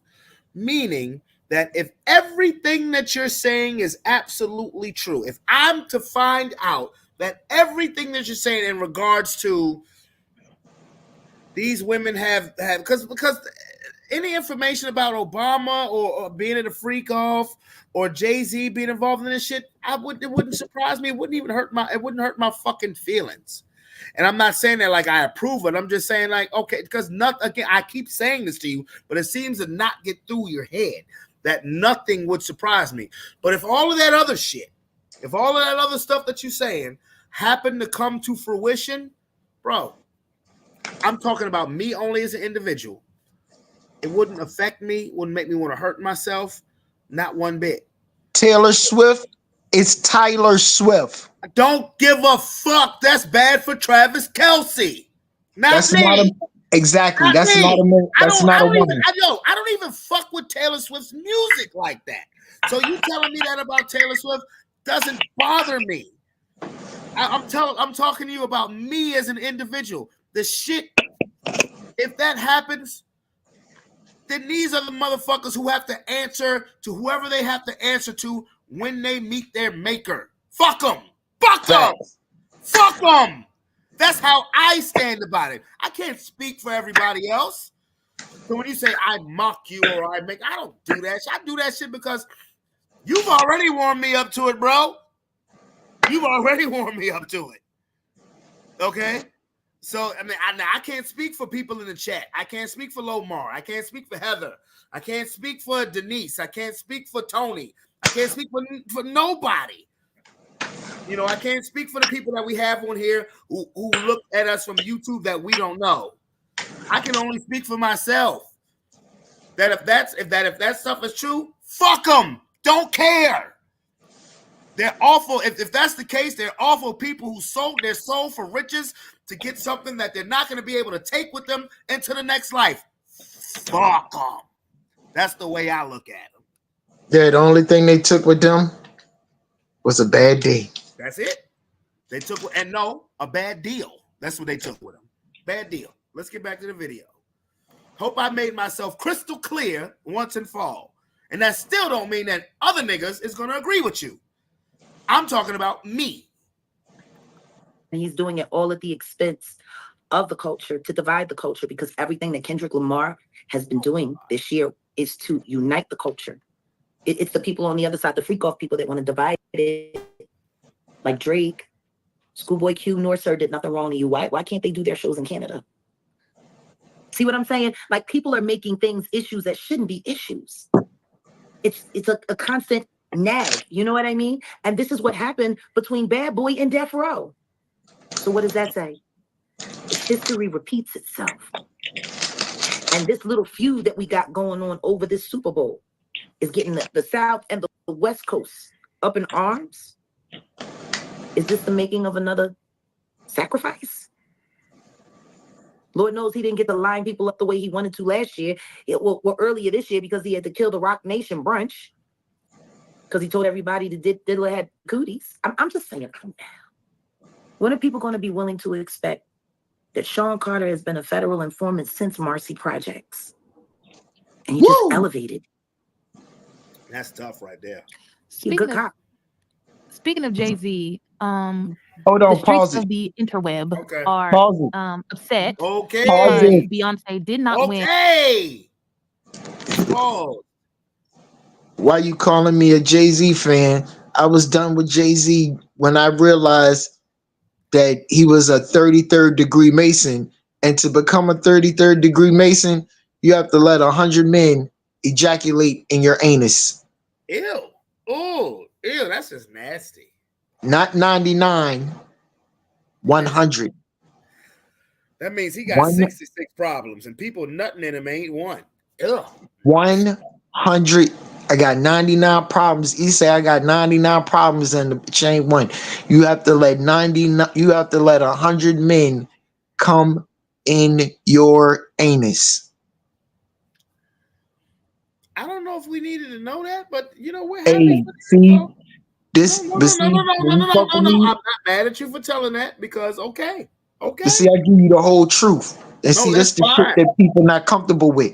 That's fine, bro. I can take it, bro. Pause. But see, I needed you to know. I needed you to know where I am with. Okay. Except when I found that out, even though he keep denying that he not a Mason, when I found that out, and then it immediately reverted me back to something you said.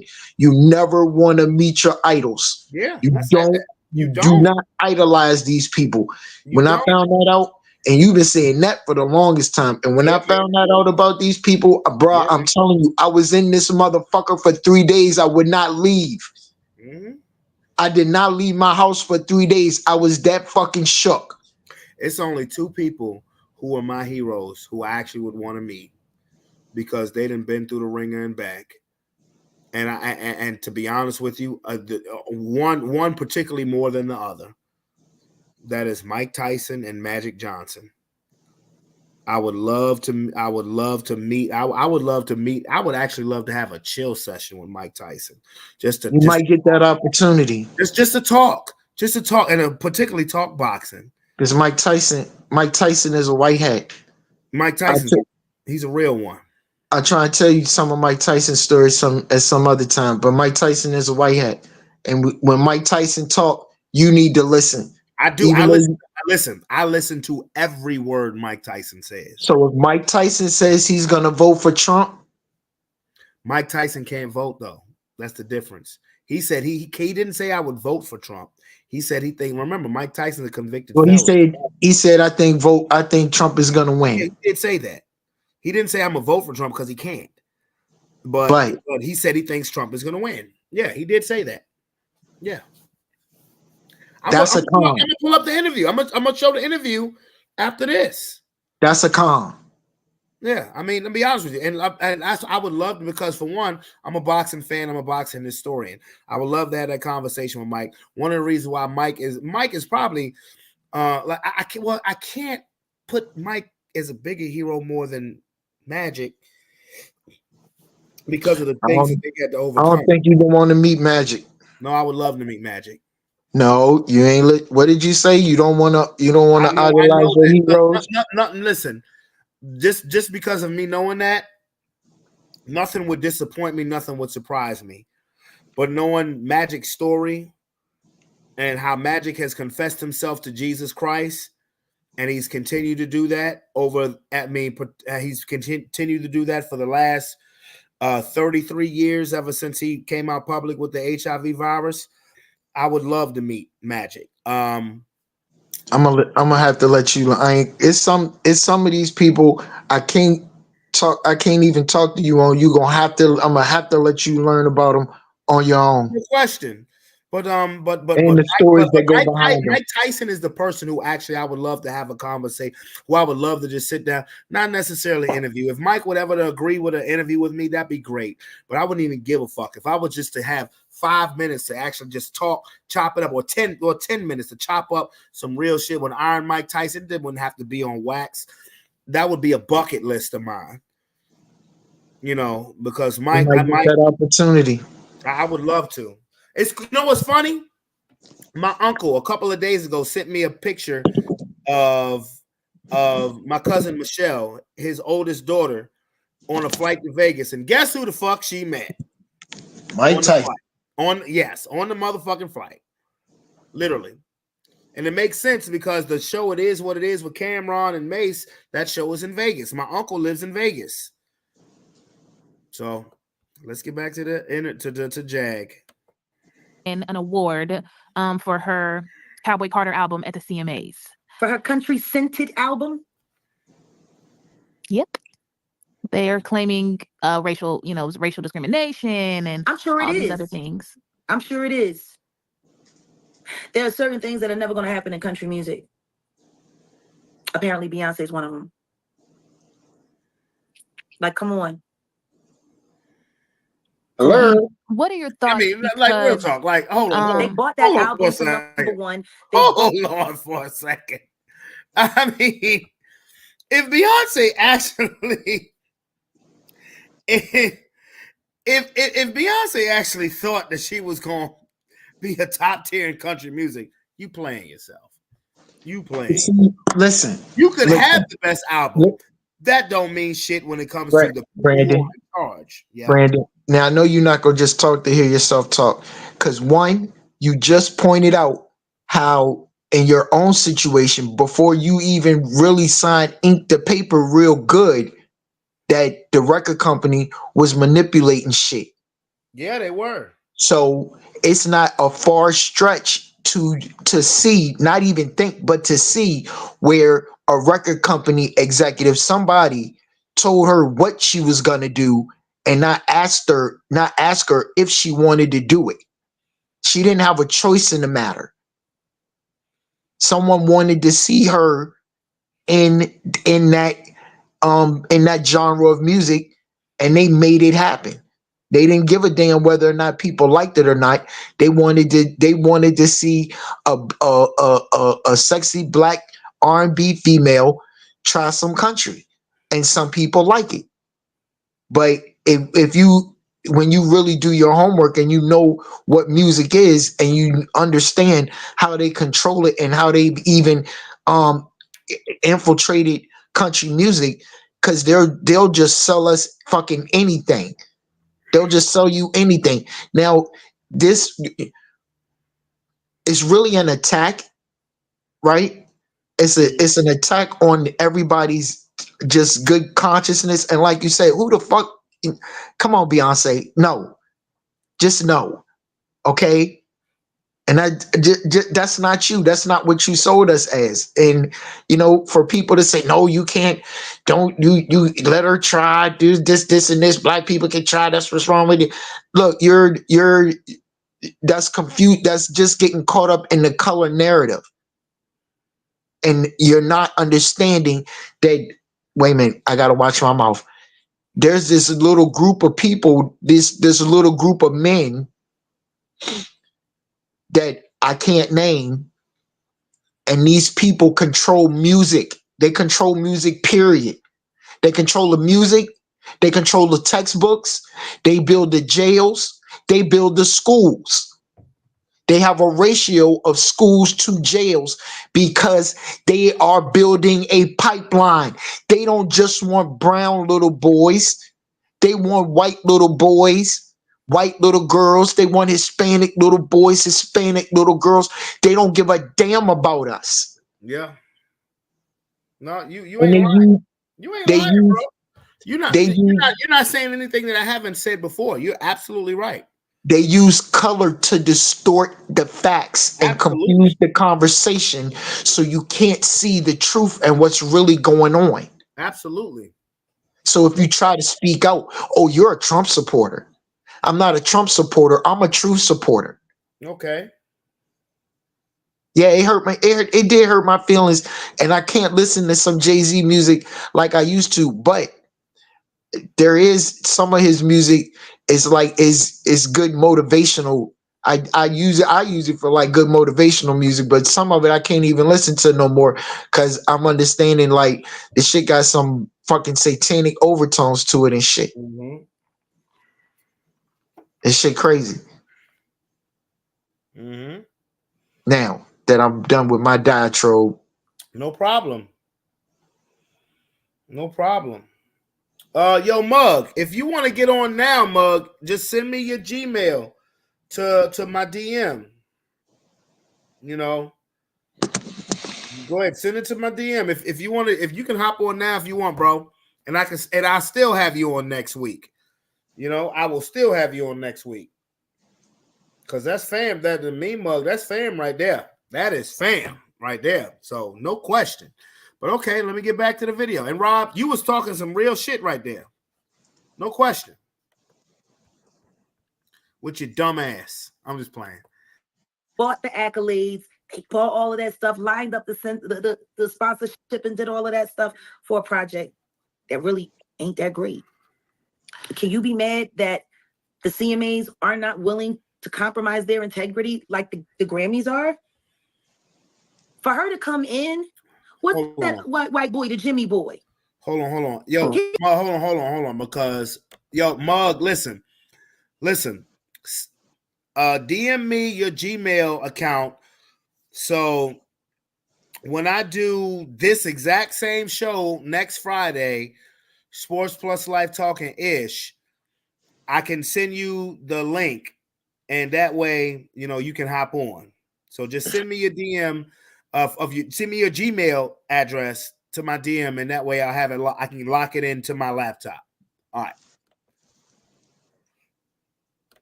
He's a real country music artist. Darius Rucker left Hootie and the Blowfish, tried his hand at black music over at Hidden Beach, but his real heart and soul was country music. And guess what? Darius Rucker became a country superstar, album after album after album. How many country albums are we going to get from Beyonce? And some are saying that there's some people who are saying that, like you said, the album was not that great. It wasn't real country music, and it has nothing to do with Beyonce being black because you have K. Michelle, who is conquering the country lane. I mean, she's doing what she's doing. And I give it to her. At least she's willing to pay her dues. But see, that's the problem with people like Beyonce. They don't feel like they got to still pay their dues. They don't feel like they got to still earn anything. They feel like they can just kick a bunch of money out and get a bunch of minions to do whatever they want. And it's all just supposed to go their way. I mean, why don't nobody believe Jason Lee?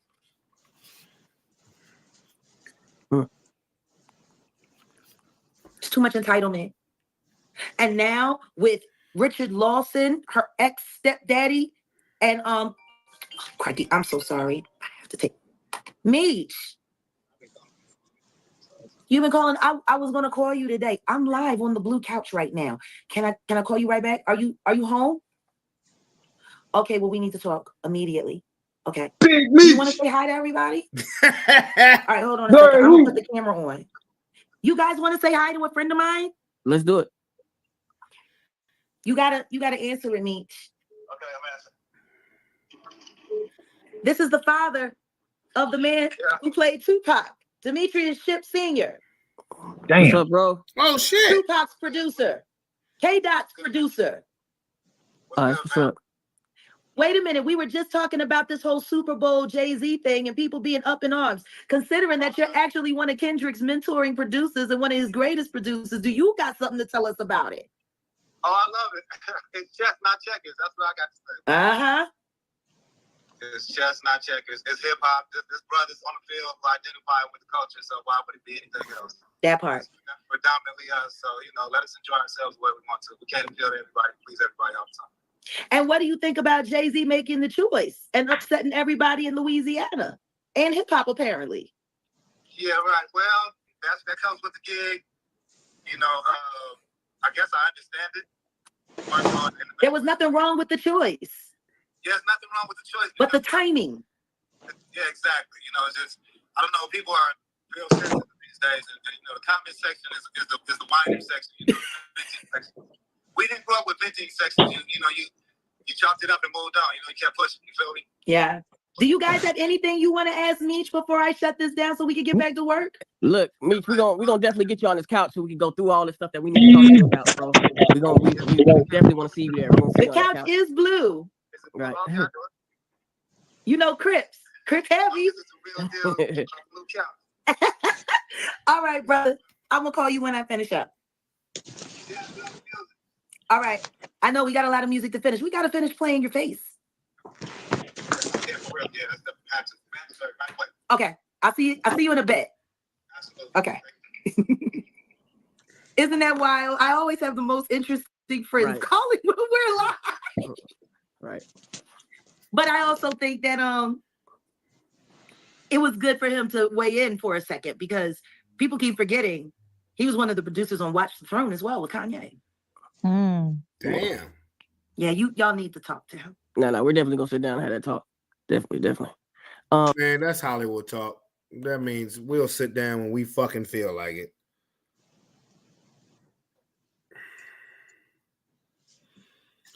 But do you want to get to the Mike Tyson interview, or you want to continue with this, my boy? What you want to do? Matter of fact, hey, we can put this one on hold because that man looked like Idris Elba with dreads.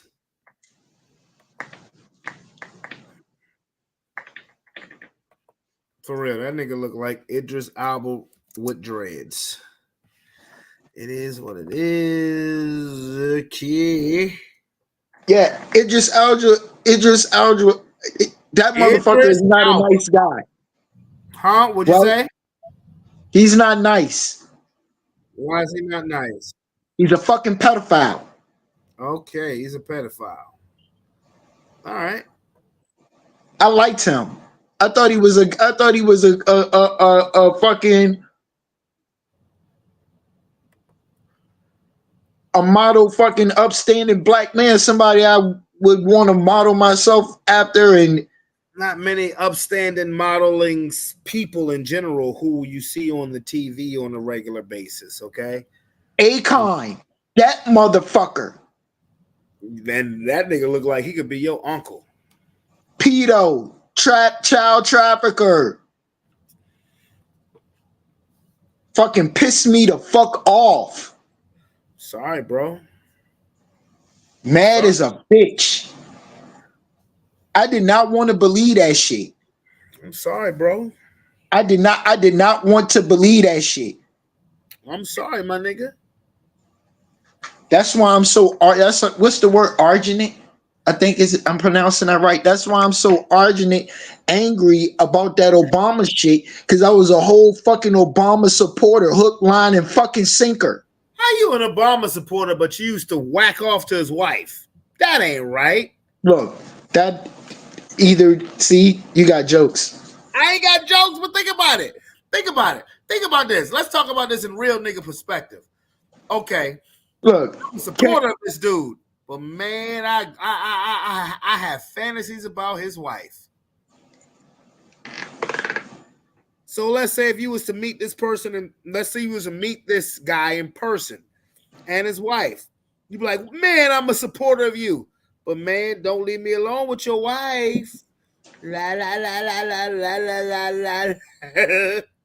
I'm just saying. Sometimes we gotta let your mouth keep working because your ears and your brain, they not gonna work. Hold on. Okay. That's what we gonna do? Okay, I got you. No, because I'm gonna try to talk and you gonna keep talking over me, and I'm trying to say something. I'm not talking over you. I asked you a question. No, you sitting up here again trying to make your jokes.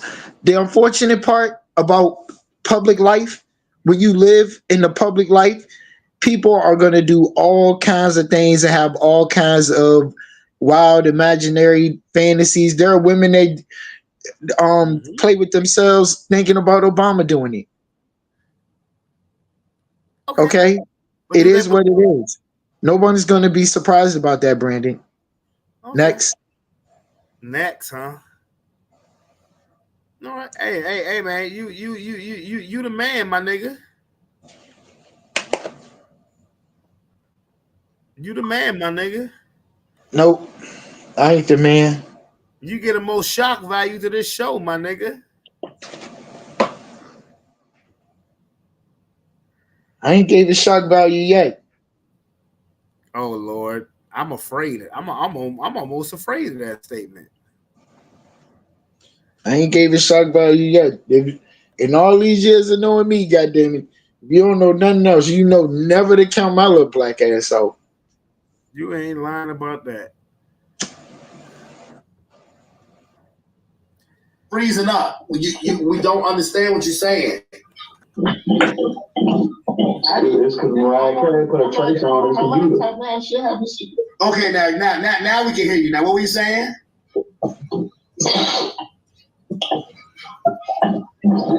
I said, do you know how many times I jerked off to Michelle Obama? You probably still do, fucker.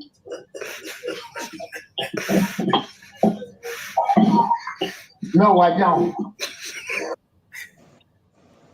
You a classic ass dude, bro. I'm only the nigga that goddamn keep it a stack. Hey man, I ain't even mad at other motherfuckers won't.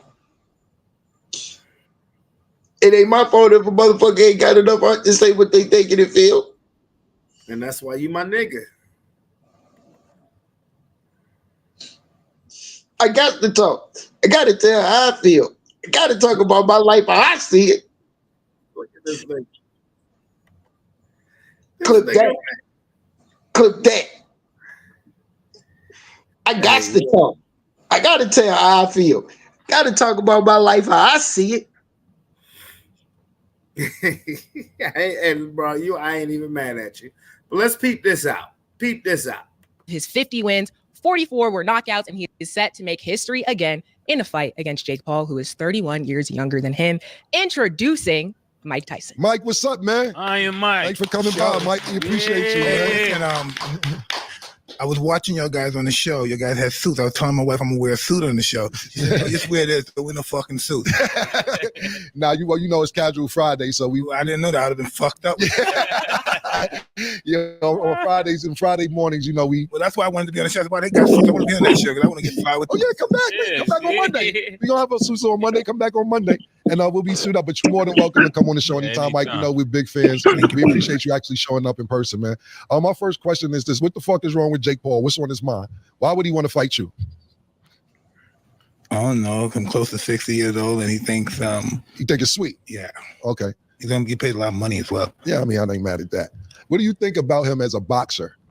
Every fight that I've seen so far, he hasn't actually fought a boxer. He fought a basketball player. He fought UFC. Basketball player? Yeah, he fought Nate Robinson. That was his first knockout. Yeah, he fought a basketball player. He's fought some UFC fighters. He's never actually fought a boxer.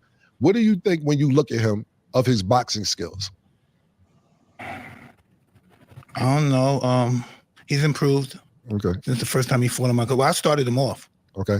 I started Jake off. What do you mean you started him off? I let him fight. I let him fight on my undercard. Okay. 4 years ago. No one knew who the hell he was. Okay. So and that's where Mike got to get the memory right, because while he said that when he said he fought a basketball player, and he said he started him off. Well, when he fought under the undercard, and only a sports nerd like me would know this, when Jake Paul fought on the undercard against Nate Robinson, it was the undercard of Mike Tyson's fight with Roy Jones.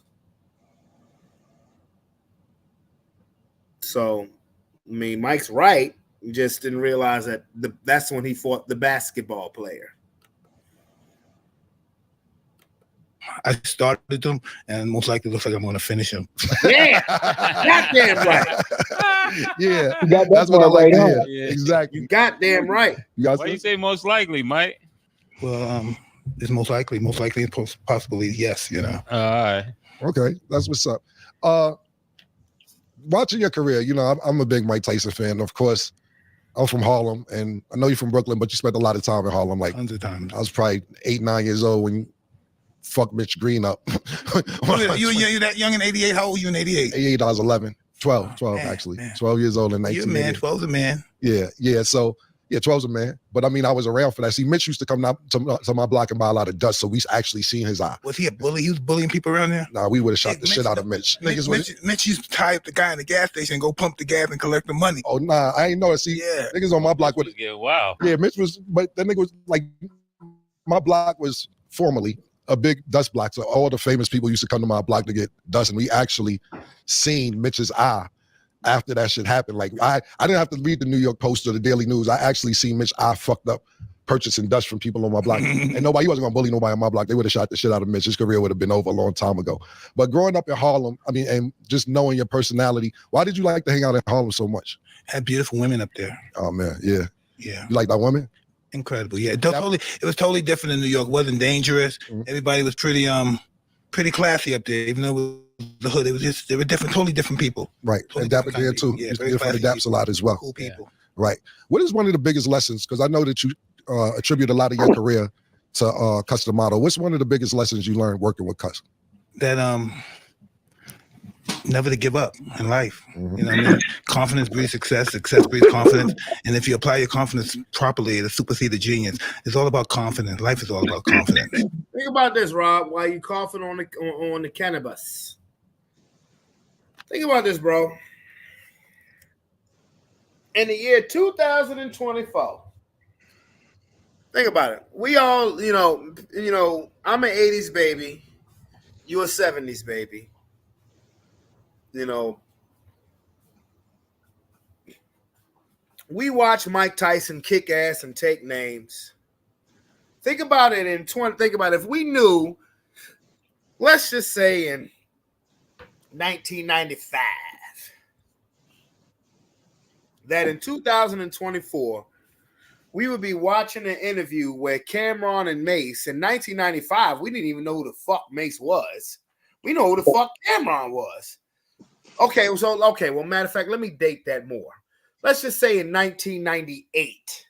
Let's say this is me in 1998 and you in 1998, and we think in 2024 we watching Cameron and Mace interview Mike Tyson about fighting when he's 58 years old. Motherfucking Diddy is in jail, and Trump is running for his second term as president. We would probably be like, get the fuck out of here. Will we not have that reaction? That's why I smoke this shit. That's why I smoke this shit, so I can stay fucking sane. Ain't that crazy? Just think about the year that seems to, and I don't know what it is about the year 1998. Everything always gets brought back to 1998. You watch movies now. We watch movies now that are made in 2022, 2023, 2024. When they like to do a flashback, the year that they always flash back to is 1998. It was an amazing year. It's one of my favorite years. It was a bittersweet year for me. Let me take that back. 88 is a God number. Huh? 88 is a God number. It's a holy number. Okay, well, I'm talking about 98, not 88. 98. Okay. So, I mean, but 98 for me was a bittersweet year because it was an amazing year in the music scene, whether it was hip hop and R&B. It was an amazing sports year. The Broncos won the Super Bowl. The Yankees won the World Series. That was, and again, I'm a Lakers fan, but that was Jordan's last year as a Bull. My favorite rap label was at the top of the game, which was No Limit. 1998 was an amazing year, but it wasn't just about No Limit. DMX had just made his debut album. Hard Knock Life had just came out. You know, it was just 1998 was an amazing year. All things when it comes to the past always lead back to 98. So let's think again. Let's think about us in 1998. I'm 14, 15 years old. You about 18, 19 years old. So let's say you about 20 years old. And fucking, Cameron was hot. Cameron had just came out. He was new. Mace had bust on. Mace had been famous for a couple of years. Think about these two niggas, and I say that respectfully, interviewing Mike Tyson, who was still seen in 98 as that nigga, interviewing Mike Tyson about still fighting. Donald Trump is running for his second term as president, and Diddy, who we all knew as Puff Daddy, who had one of the hottest albums ever at that time in 98, would be sitting behind bars. R. Kelly would be sitting behind bars. Bill Cosby would be fresh out of jail. Would we believe that shit, sir? Well, one, I could tell that Mike Tyson was headed for a rough patch because he got a lot of fame real quick. Diddy was like slow roll in our face because he got so much publicity with shit like Diddy Runs the City, then Making a Band, Danity Kane, Ciroc. We excused his behavior as what it took to succeed, not realizing we were looking at a diabolical, maniacal egomaniac CIA asset, the Black Epstein.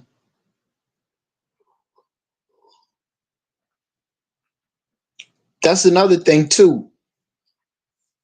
Diddy was like the Black Epstein, so as much dirt as he did, he was really just a whore for the Five Eye agencies, making sure that everybody that wanted to participate in any lewd, lascivious activities got what they wanted. Diddy was the Black J. Edgar Hoover.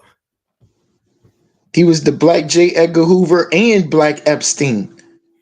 But you got to remember, he won't the focus, but he was a nexus. He's definitely the shit behind him. Definitely leads to a lot more people. Mm-hmm. I'm just glad Mike Tyson ain't wrapped up in that shit. I thought he was at one time. No. I hope he ain't. No, Mike. Now, what Mike did say, well, I'll let you hear it.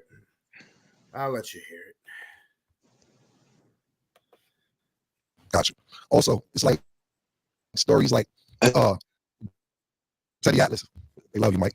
But that shit, like, because you know what? I think I'm famous. I was on a flight one like about a month and a half ago, and I get annoyed sometimes. Not annoyed because once we come out, you got to sign your pictures, kiss the baby, everything.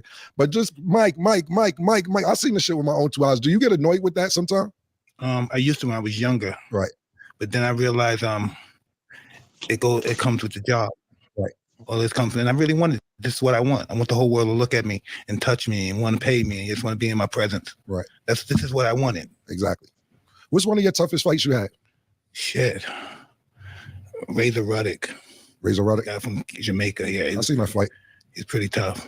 So that's one of the toughest fights that you had, and you still won, but you lost some fights. You don't think the fights that you lost were tougher than the ones that you actually won? No, because the fights that I lost, those were my best fights. Right. I see, because that was my learning stage in life. Gotcha. What did I learn by kicking these guys' asses in 2 seconds? Right. Dig, check this out. I mean, that's some real shit. I seen Riddick Bowe in Fort Washington, Maryland one time too. You seen what? I seen Riddick Bowe in Fort Washington, Maryland. The fuck that got to do with Mike Tyson? I'm just saying. No, I remember you told me that a long time ago. You told me that a long time ago when we first started talking about boxing. We were real young, and I was telling everybody about my my passion for boxing, and I remember you told me that you saw Riddick Bowe in DC, and Riddick Bowe and Mike, they were supposed to fight, but one of those things that never happened, unfortunately. And I would have loved to see that because I believe that Mike Tyson would have kicked Riddick Bowe's ass. When? Mike Tyson and Riddick Bowe were supposed to fight in 96. They were supposed to fight in 96. It's one of those fights that boxing never got. Just like Riddick Bowe was supposed to fight Lennox Lewis. That never happened. Mike Tyson was supposed to fight George Foreman. That never happened. But, that was Riddick Bowe and Mike Tyson was supposed to fight in Madison Square Garden. Well, I promise you that Riddick Bowe is not in nowhere type of shape as Mike Tyson right now to fight. No, I'm talking about, they were supposed to fight back in the 90s. Yeah, back then. No, Mike Tyson would have kicked his ass. Mike Tyson will still kick his ass. Oh, yeah. Yeah. No, well, Riddick Bowe, nobody would allow Riddick Bowe to fight now, regardless. Because Riddick Bowe, if you listen to Riddick Bowe talk, he sounds brain damaged. The way Mike Tyson talks, it sounds like the same way Mike Tyson talked 40 fucking years ago. There's a difference. Yeah, but shit, you got to see Riddick Bowe fucking walk. You got to see him move. He shuffled, bro. No, Riddick Bowe is a sad story in boxing history. That's a big ass man. Reduced to goddamn playing numbers and shit. Riddick Bowe is a sad story in boxing history, bro. I promise you, he's a sad story. One of many. I mean, because he didn't take conditioning as serious as he should have took it when he was in his prime. Riddick Bowe had the talent and the skill to be one of the truly greats, but not the discipline. And he took way too many headshots. Riddick Bowe was brain damaged before he was 30 years old, unfortunately. But let's get back to it in the face too. let's get back to. I mean, because the 3 fights with Holyfield and the 2 fights with Andrew Galata fucked him up permanently. All right, let's get back to the interview. All right. They beat me. Mm-hmm. And if you're an average person and walking down the street, you know, if you're a housewife, you know me, but you wouldn't know who beat me. Right. You know, so what's that tell you? Very true. You know, and anybody that beat me, they became legendary. Just because they beat me, that's the only reason someone knows you, because you beat me. And it's not nothing egotistical. It's all a learning lesson. Gotcha. It's all something I learned that made me a better person. Gotcha. Losses. You learn more from your loss than you do from your win. Understood. That's a good one. You know, not necessarily how to beat them the next time, but you learn about people and friends and people you think your friends are. I'm talking about life, not life experiences, as opposed to just losing a fight. Yeah. Gotcha. That's good. Yo, Mike, everywhere I used to go in Harlem, there'd be people saying you gave them a car. Who's your thing giving people cars? And they would be like luxury cars, like Bentleys. And I remember one time, Ed Lover, somebody said Mike just left the car with me. Hey, I found out loving yourself is not buying you a car. Loving yourself is buying someone else a car. So you don't love me, you love yourself, yeah. Listen, people. I was just about to say, I'm from Brownville, Brooklyn. I'm from the sewer system. I mean, it's my family. We're all just real poor, abandoned buildings. Just the, you know, the shit, right? And why wouldn't I want to give you a car? I have close to $400-600 million, and I don't want to buy you a car. I don't want to give in. What kind of person am I? Right. No, what kind of person am I if I don't want to look at everybody else? Do I want to be the only person fly? Right. And do I want to do that? I want to be the only person fly, and everybody else want to be bums. I don't want to do that. Absolutely. Speaking of, this is why I would love to have a conversation with him, just because his mindset is that of nobody that I've ever heard or talked to before. And a person, it's like a person who came from absolutely nothing to having absolutely everything, to having absolutely nothing again, and being able to look and reenact on the bottom, the top, the bottom again, the middle. You know what I'm saying? Like this is why if you would have asked me, and I told you who the 2 guys, these are the 2 guys that I would actually get starstruck by if I saw them. And the reason why I would like to have a conversation more with Mike than Magic is because of that right there. Because while Magic may have started from the bottom once he got to the top of the Lakers, he never looked back, even with the HIV. And that's something, I mean, you talking about life or death, truly. That's something that I truly admire, you know, that he was able, that he never even got down publicly about it anyway. Who knows what he went through, you know, behind closed doors. But you saw everything with Mike. You saw him become a rags to riches story, from a riches to a rape story, which he really didn't do. You know, to back to riches, to the Holyfield incident, not back to rags, but, you know, in the public perception being this bad guy, to, you know, all the way to rebuilding himself to where he's now publicly and permanently will be a household name. I would just it's like, that's why, he, to me, honestly, you know, like if I did have a hero, he would be my biggest hero. And I would just love to have a conversation and tell him that because of all of the above. When you talk about when you think about Destiny's Child song, I'm a Survivor, nobody to me epitomizes that more than Mike Tyson.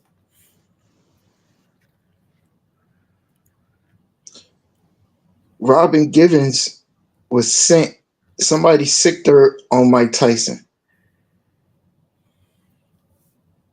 to break him down because he was making so much money.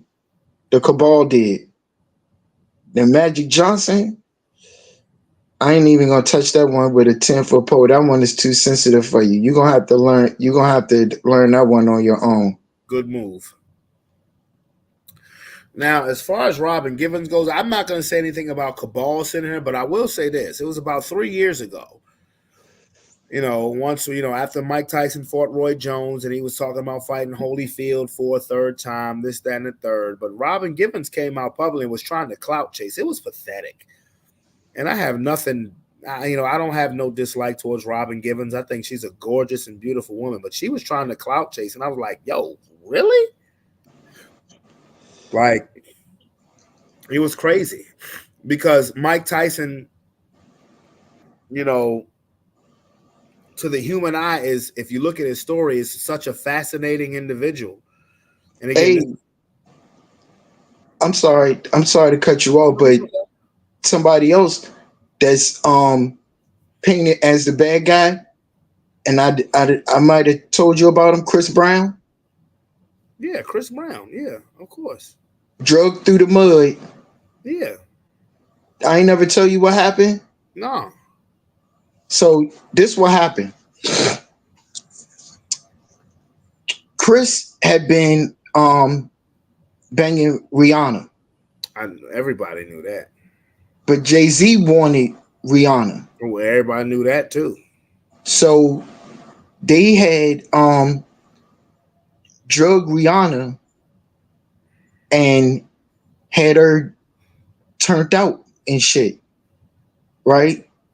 And Chris came over to the house where she was and they were doing all that, and he seen that. He walked out. He was mad. He was pissed. She walked out behind him. They hopped in the car going to the awards. She starts hitting on him. Yeah, I heard that story.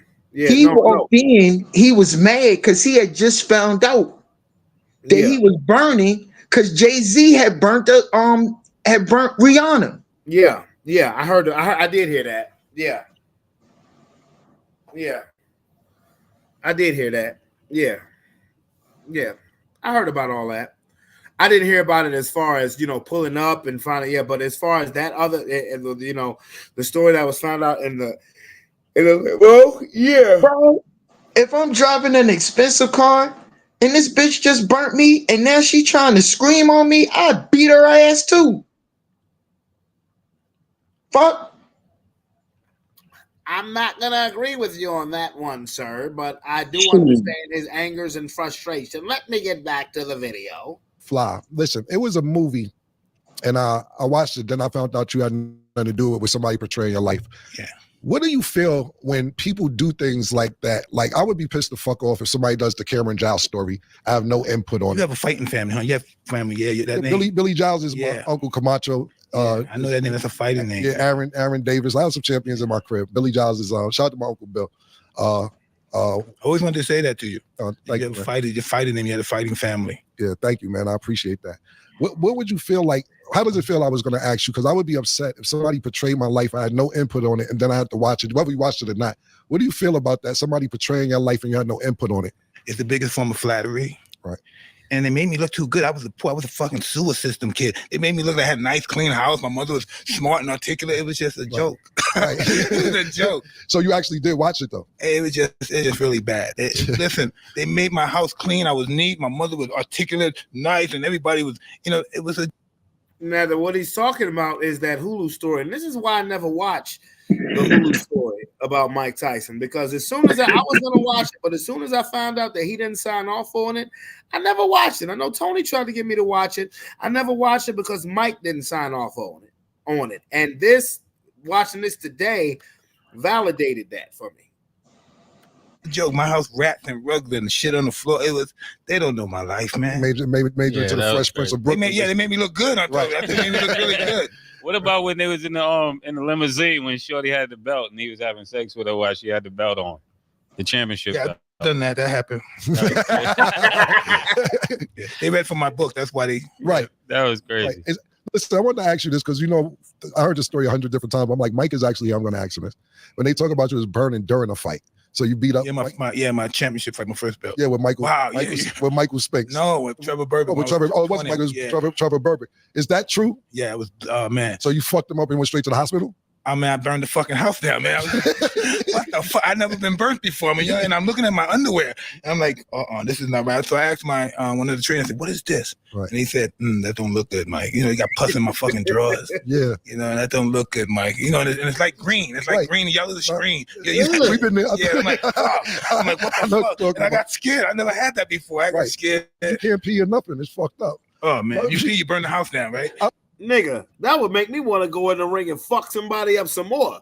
And, you saw the Trevor Berbick fight. I saw the Trevor Berbick fight. And, of course, I saw it years later, because when the Trevor Berbick fight happened, I was like fucking 2, 3, or whatever. But he beat the shit out of Trevor Berbick. I would be mad and beat the shit out of somebody, too. I'm burned. You burned me.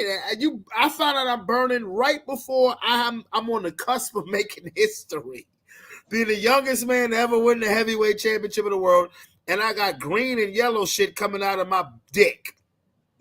Like, ew. I would beat the shit out of a motherfucker too.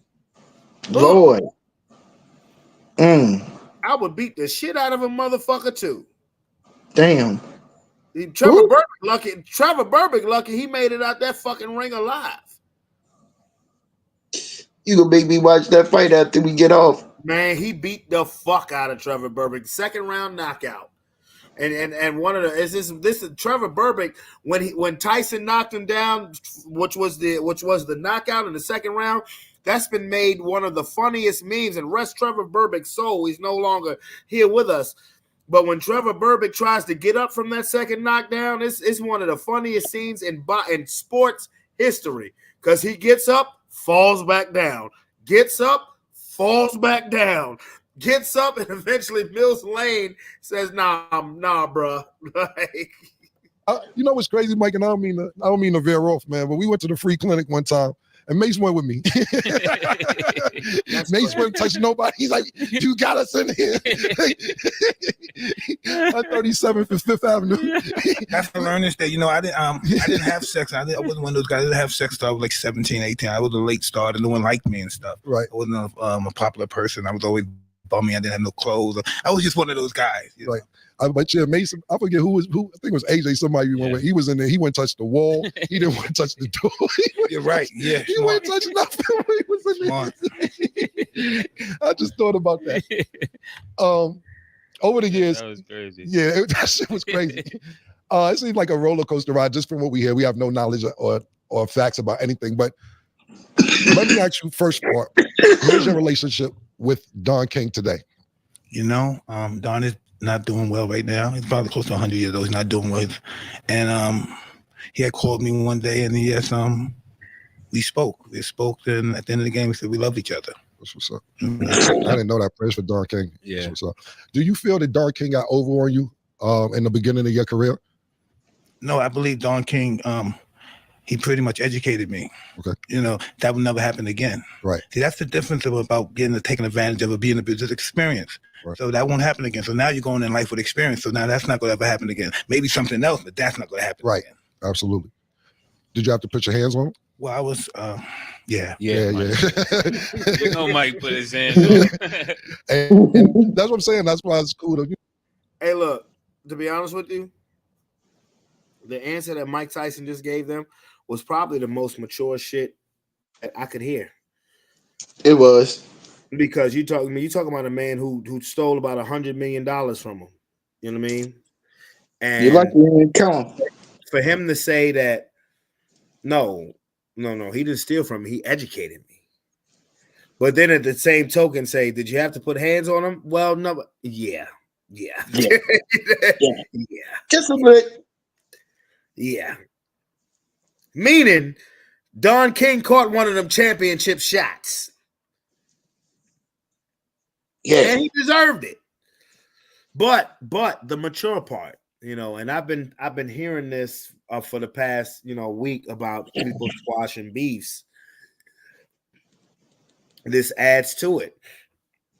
I heard about how Trick Daddy and Rick Ross squashed a beef. Steven Jackson and Kwame Brown squashing their beef. Now, Mike Tyson and Don King probably was the most financial a beef that you could find, and for them to get on the phone and say they love each other, because I mean that's grown man shit. That's all I'm saying. That's grown man shit. Now, do I believe Mike should have put hands on him? Yeah. Now, does it surprise me that Don King is not doing good? No, Don King is 93 years old. Whatever you die from when you're 93 years old, I don't give a fuck what you die from. It's natural causes. It is natural causes. Look, my grandmother turns 95 in a month and 2 weeks.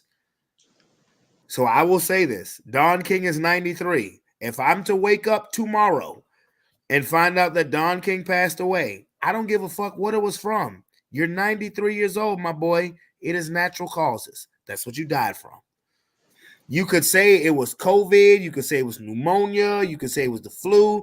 You could say he got hit by a fucking bus. He's 93 years old. It is natural causes. Because if he got hit by a bus at 93 years old, it's not natural causes. He died because he got hit by a bus. No, because if you was younger, you'd have got out the way.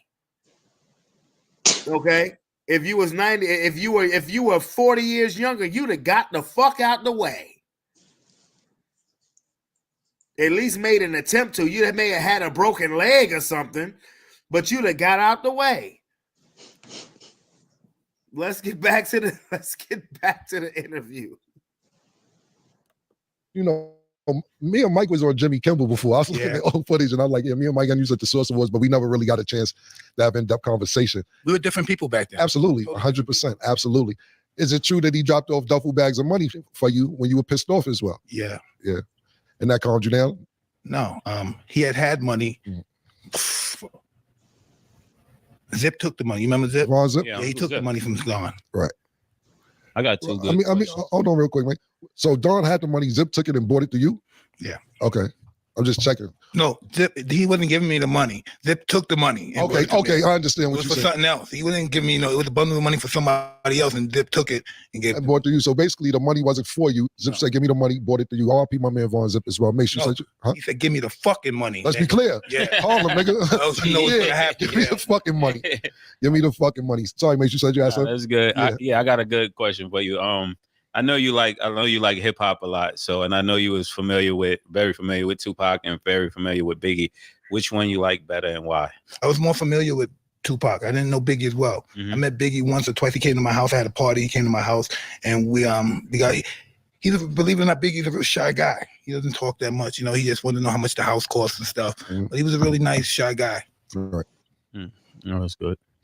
You said you had another question? Yeah, and I also know that you had experiences with two faiths, right? You had Christian and Muslim, right? Is that correct? Yeah. Which one was your better experience and why? They both were, because they're both learning experiences. Yeah. And you learn that no one's better than anyone else. The object is that we all have to worship God. Yeah. And I'm a believer in worshiping God, and God wants you to take care of your family, your friends, and He doesn't want you to kill a bunch of motherfuckers, That part. That part, right? Again, this is why I want to sit down and talk to this dude. Like, like we call this person the GOAT and that person the GOAT. The GOAT is really a person who has had to deal with all aspects of life. People call Tom Brady the GOAT. Tom Brady been a rich kid his whole fucking life. He doesn't know what it's like to go through the gutter, the real aspects of life. That nigga ain't had no sugar sandwiches. He's had rich people problems. Okay, now rich people problems is bigger than any poor person problems, but at least when they go to sleep at night, they go into sleep in comfort. Nigga, you ain't had to steal water. You ain't had to sleep in no that's car. what I'm saying. Like, no. People call the GOAT a person, even Michael Jordan. Michael Jordan, I'm not going to say he was a rich kid, but Michael Jordan never grew up in the slums. Michael Jordan was never from the projects. Michael Jordan never had to worry about where his next meal was coming from. But we call that him the GOAT. No, you listen to a person like Tyson talk, And he's been through the ups, the downs, and the ups, all packaged in to 58 years of life and still fighting. Literally, still fighting. I mean, he's the best in my book. He's the best. We don't know. I don't know what God is. Yeah. You know, I just know what I read about God. This is not what he's about. Yeah. Right. I want to go back to Von Zip now that you brought him up. Because you hung out with Von Zip a lot. It was a time I was watching one of your fights. And this after you came home and everything. And I was like, is that Von Zip in the fucking corner? Like, Von Zip was a corner man one time in one of your fights. What was the relationship between you and Von Zip? And for those that don't know Von Zip, the reason why this question is important for me, he's like a Harlem legend. He's a little older than me. Yeah. He had nightclubs, cars, everything. These one of the people that I grew up watching saying, who is this guy? I actually, what does he do? Yo, fam, I actually seen it was raining, then it stopped raining. The nigga went and took his mink and started wiping the car off when the fucking rain stopped. I said, who is this nigga? Yeah, so, every car and every watch. Yeah, so then Mike was hanging out with him, so that only increased his legend. What was your relationship with Von Zip? He's the godfather of my children. Okay. Yeah. Okay, got you. That's what's up. You know what that meant? You know what that meant? That meant you better not say nothing disrespectful. That's what that meant. He's the godfather of my children. That means no more questions, Cam. That's what that meant.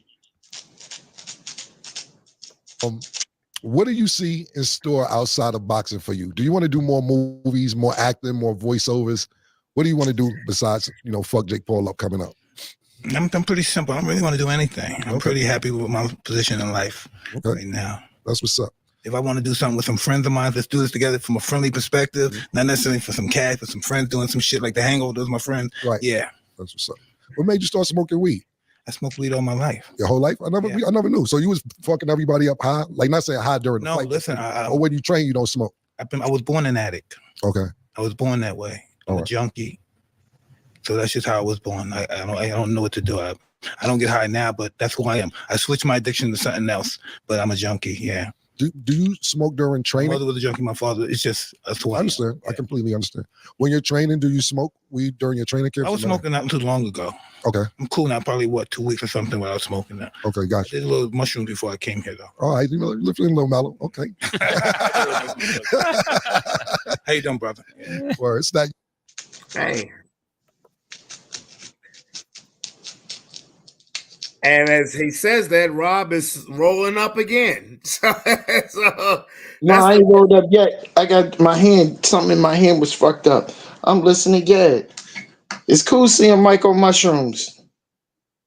I mean, that's the perfect segue. I mean, what I take from him being born an addict, that means his mom was probably indulging while she was pregnant with him. Well, not more so than that.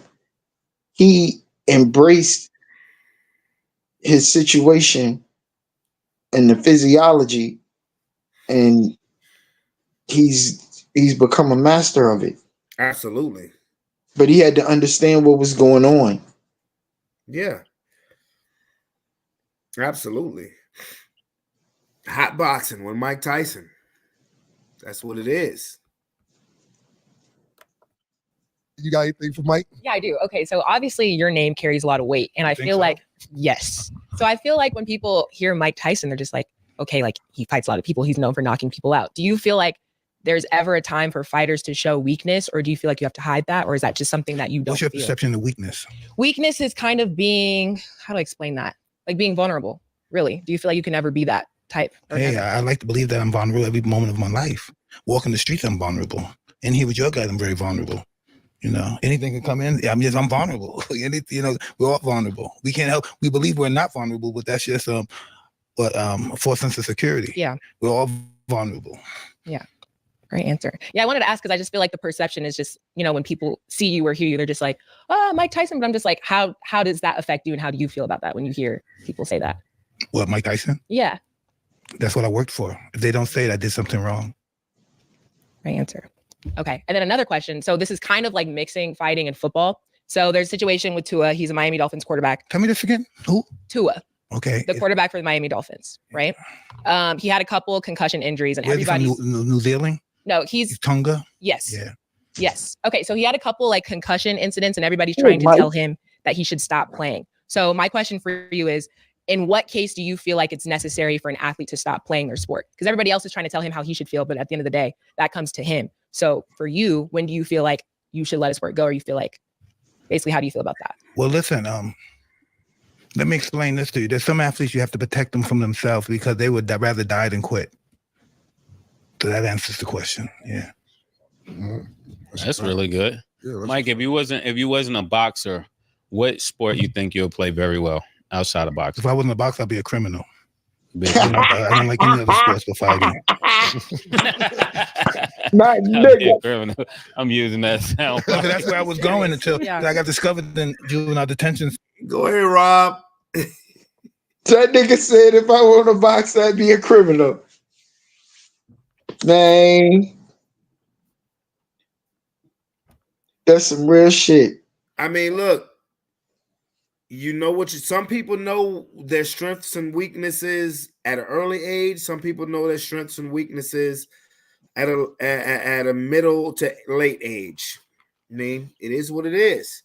Man, I don't fuck with that answer. I do. The whole thing, that whole money now shit, right? Mm-hmm. That whole needing money now can, like, I need it now. I need it now. Some things you just have to fucking wait on, right? Mm-hmm. Before you go move an ounce of dope, kick somebody's door in, rob a store, cutting up 100 dimes. Like, what's really going on? Have you had a mental break? Do you want to be fighting for your behind in the county jail? And then the years they carry behind it is fucking unfucking real. And you don't even make your money back. Yeah, that's real shit. Motherfuckers want what the fuck? Fuck no. Yeah, fuck no with your bitch ass. Goddamn. If I'm spending $65 to $75 and I'm barely making a third of the money back, but if I get locked up, I'm losing my job, my rent fucked up, bills backed up, driver's license gone, car fucked up, these nuts, car note, car insurance, SR22. All because I got caught with goddamn 3 bags of cocaine, 3 bags of crack. Something's wrong with this picture. I'm not gonna keep doing this. I would reverse that situation and say, who the fuck brought the cocaine and crack in the country? Huh? It was the CIA by the non-melanated people who bought this bitch. So lock them fuckers up instead of me. They did. Enterprise. They did. But from a micro and macro economics point, they used the law to create circumstances that just most people were not able to overcome and were forced into criminal life.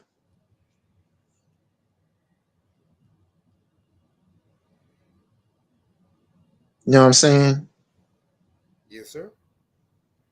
And I like that's a fair statement about what happened. Is, you know, given that, take away the fact that now it's a fact, it's not a conspiracy, that the CIA attacked this country and directly targeted the black community. Oh yeah, no question. With drugs. Had they not done that, we'd be a whole different fucking race of people. No question. No question. right? You got people that then took people's lives, killed people behind this shit No question. for fucking decades. No question. No, it's no. You're right. You are absolutely right. Yeah.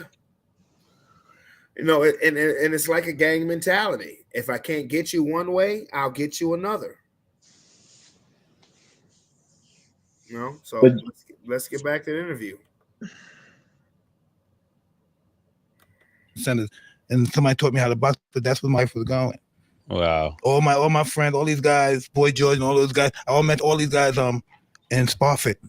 All these guys, Blue Boy, all these killers, all these psych. I met them as children, man. I forgot about Boy George. I met them all in Sparfit and upstate, being locked up upstate as kids. That's what's up. Is there anybody that you fought that you was like, damn, I don't want to fight him? Or you felt bad after you beat anybody? No. Looked like you felt bad after you fucked Larry Holmes up. No, because he did a good job on Muhammad Ali. That was the purpose. That was your revenge? October 2nd, 1980, me and my mentor, custom model, we all went to see Ali fight Larry Holmes, and he knocked Ali out. And then we drove in the car. It was just dead quiet in the car. We drove, went to the house, went to bed. And then the next morning, Cus said, you have to revenge him. That was the mission? Yeah, that was the mission. Wow. I didn't know that, man. Y'all got anything else for Mike? Mike was menacing. Mike can knock you out and then want to How many years later was that, though? Excuse me? How many years later was 80 and then 6 years later? Yeah. No, 8 years later. I'm sorry. Okay. Yeah, because I watched that fight too. That was pretty bad. I like Larry Holmes. He's pretty boring fighter. I like him too. Let that man get old. You think that 8 years he later. was 49-0 and he could have went for No You think question. he got robbed? No question. And if I was to interview Mike Tyson, I would mention the Larry Holmes fight and mention the interview after the Larry Holmes fight where Mike said if he was at his best, I wouldn't stand a chance. I admire him very much. Yeah. Mike some shit. No, because he says something after this which validates Larry Holmes. He ducked some smoke. Yes. Yeah, I think so too. Y'all got anything else for Mike? Yeah, one more. I'm just curious. What's it? Your motherfuckers brought me here for 10 minutes or something. So Mike, You want to stay the whole show? Yeah, Mike, Mike, you can stay the whole show. I'll fuck with you. Matter of fact, let Mike stay for Yeah, Mike. Who else you got coming in Mike here? must stay the whole show. Nobody. Yeah. Mike, who would win out of Shakur and Javante? Yeah. Devontae Davis? Yeah. Wow, that's a good fight. That's a good fight. I like to go with Tank because of the, everyone's gonna go with Tank, but it would be a very interesting fight. How could for us that are not boxing analysts, how could Shakur beat him if he can't hurt him? That would be my question. Listen, you don't have to hurt him; you just have to outscore him. That's it. Shakur takes a good shot, though. He's a specialist. That's why some fights that he doesn't look good in because he's so superior, and it's boring watching sometimes. But he's a specialist. He knows what he's doing. He's hard to beat. So when the speed picks up and aggression starts, to bring out the best in Shakur, you got to pressure him like Tank. Tank will bring out the best of him, and we'll see a great fight. Tank is just a monster right now. What do you think? Talking about that, and just to jump off because that was a great question, Mace. When you get critiqued, because Shakur is mad at us because he wants to fight. He wants to fight both of us. Actually, he wants to fight Treasure too. I think he wants to fight the whole show because we said that his last fight was boring, which a lot of people said. But I guess because who we are on our platform or whatever, he was really upset. Were you that type of fighter as well? If somebody critiqued the match about you, or somebody said you didn't look good, or somebody said you're entitled to their opinion. Right. I may be a little shitty about it, but you're entitled to that opinion. I'm not going to kick your ass about it. Right. Or give you, fever about it. It's your opinion. Right. Yeah, we weren't Larry Merchant about it. Larry Merchant make you want. No, the whole thing about it is we just was reporting the fight. We said everything that everybody else said. I just think because it's me and you and me. If you can't handle criticism, get out the game. Right. Get out you can't kick everybody's ass. Right. Too many people have their own opinion. You just have to accept it and go on. Right. What do you think about Terrence Crawford calling out Canelo? I don't like that fight. Why not? I don't like that fight. It's just too much weight. And that's the shit that I've been saying since Crawford beat Spence, and they were talking about Canelo and Terrence Crawford fight, and I'm like, no, Canelo's too fucking big. Like, he's too fucking big. Like, when they first started talking about that fight, there's a 21-pound weight advantage, and that's at the scales. Not talking about when you rehydrate. I don't want to see Canelo and Terrence Crawford fight. Now, if you're talking about two fighters fighting maybe a weight class apart, Terrence Crawford would kick his ass. when it comes to the skill level. Terrence Crawford would kick his ass. But when it comes to the weight, Canelo's too powerful.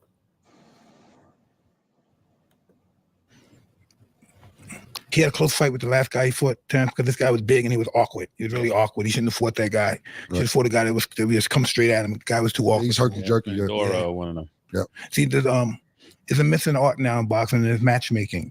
They don't know how to make matches. A guy like Shakur, you need a guy that's going to attack him, constantly attack him. That brings out the best of him. He ain't gonna be good with a guy that's going to just stand in front of him and just faint. He's not going to be his best. His best is when somebody's attacking him.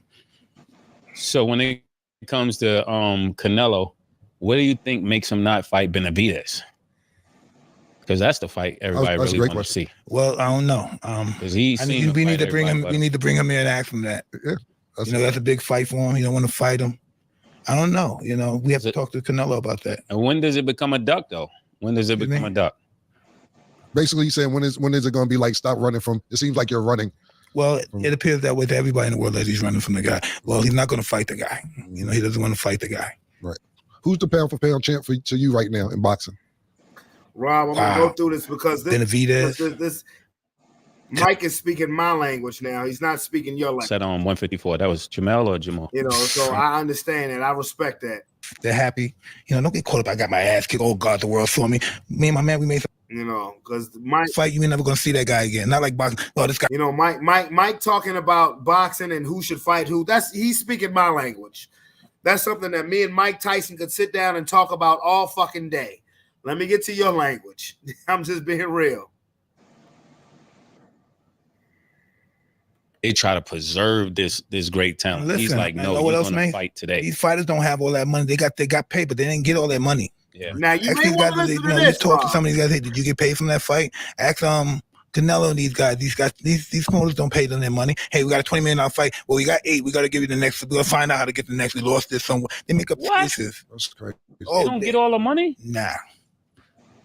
Oh no. What do you mean? That. What do you mean? I don't understand that. So now you hear that, right, Rob? You hear that? It's supposed to be guaranteed contracts that become unguaranteed contracts. Have you ever watched the movie The Great White Hype? Yep. With Damon Wayans and Samuel Jackson? Yeah. You've told me this, and I got to give you credit for telling me this shit. They're showing it right in your face. And this movie came out in 96, They said, well, the champ has a $10 million guaranteed contract. Well, I just unguaranteed it. Like that. That's what Mike about to speak on. Hey, I can't explain it, but it never works out that way. I got 20 million. Hey, why don't I have the 20 million? It just doesn't work out that way. I don't get that. I mean, if you're be horrible in rap. Yeah. Listen, you don't always get what they say they're going to give you. So how does that work? Let's say, for instance, you see that Oscar De La Hoya was fighting with Canelo about that, right? Yeah. Triple G, he was talking about Triple G didn't get his money. I don't know, but they were beefing about that. So how much of the money, like what percentage that they probably won't get of the money? Listen, I'm the reason. The most a manager can get now is 20%. Before it was 33 in the third, and I stopped that. And I made it only to 20%. I'm saying, so the money that's due on the back end, pause. What amount of money that you say a fighter would not get? Like they'll be waiting for this amount. So if it was 20 million, how much they getting up front? All right, say you got 20 million, right? And the guy may give you 8. Say, hey, we gotta wait for the money come back. We gotta wait a certain amount of time for a closed circuit to pay us, or some bullshit like that. So you get knocked out, you only got 8, and you waiting on the 12, Mike? Well, listen, it may come, but it may come after you have 2 more fights, though. That's nuts. It depends on what kind of scumbag you're working with. Like that's nuts, Ron. That's nuts. That's crazy. That's nuts. I'm supposed to get 20 million for a fight. I get 8 up front. Okay, cool. You may have spent half of that. You may have spent half of that 8 by the time it's fight night, because you expecting another 12 million. But the 12 million don't come for possibly another 18 months to 2 years, depending on how active you are as a fighter. That means every motherfucker you get in the motherfucking ring with, you better knock them the fuck out. Nigga, what? And you ain't taking no hits during fucking practice, nigga. Doing But fucking think about it. training. If you sign to a $20 million fight, that means you are considered a A+ fighter. So it doesn't Nigga, mean that doesn't mean that you're gonna be knocking every motherfucker out. if you sign me to a $20 million contract and I win that fight and I don't see all 20 million of them dollars, it's gonna be 20 million niggas dead. But again, but listen to what I just said. I ain't gonna listen to shit. No, listen to what I just said. You're signing for a $20 million purse, right? You get 8 million up front, right? So when you sign the contract, you're getting an $8 million check. Okay, so you leave out the office, whatever, and you know you got this fight coming up in 8 weeks, but you know you got a check for $8 million. All right, boom, cool. But by the time fight night comes, you probably done spend about $4 million of that $8 million. Because you figure if I'm getting $20 million, I'm gonna live at least a $10 million lifestyle if you smart. You dig? Yeah, but come fight night, you expecting that whether you win, lose, or draw, especially if it was a legit fight, whether you won, lost, or draw, whatever, you expecting another $12 million. And a nigga like, well, well, the fight didn't draw the way we thought it was gonna draw, so we're gonna have to, again, the Great White Hype. Watch that movie, people, if you're interested in the math of this shit. And you may have to wait another 18 to 24 months. He said it with 2 fight. Nigga, what?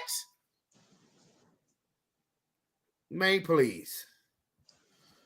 I kick your ass, bitch. That's all I would say. Okay, but anyway, let's get back to the interview. That's not a breach of the contract. Hey, Gloves listen, down, man. guns up. Boxing is some shady shit, man.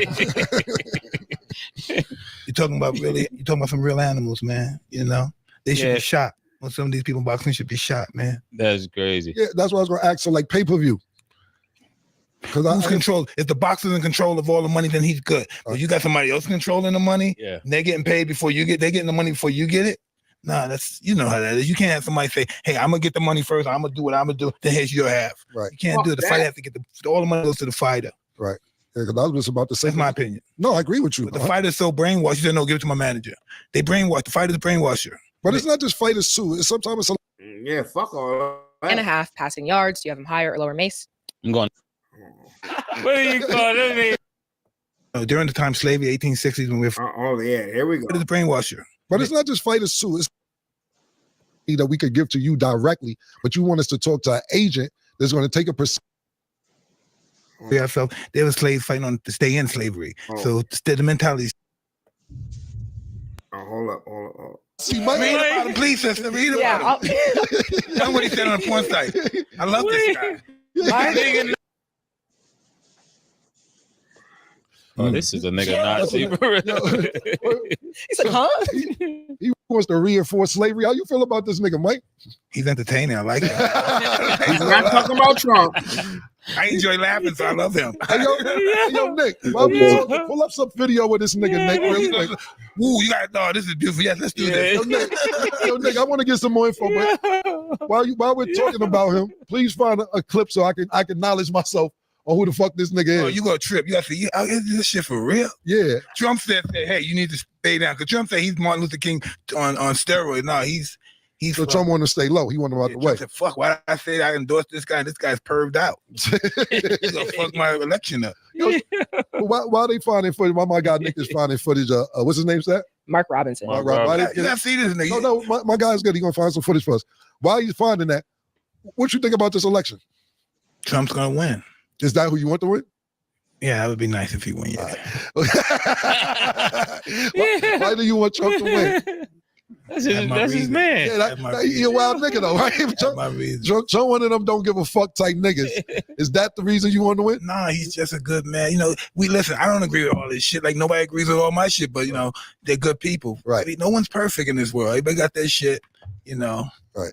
Mike, wasn't you at the Trump party back in the days? All the time. I think we was all there. I'm the reason it was the party. It was my party. They came to my party. I used to fight in his hotel when I was a kid. Or okay. Hey, it is what it is.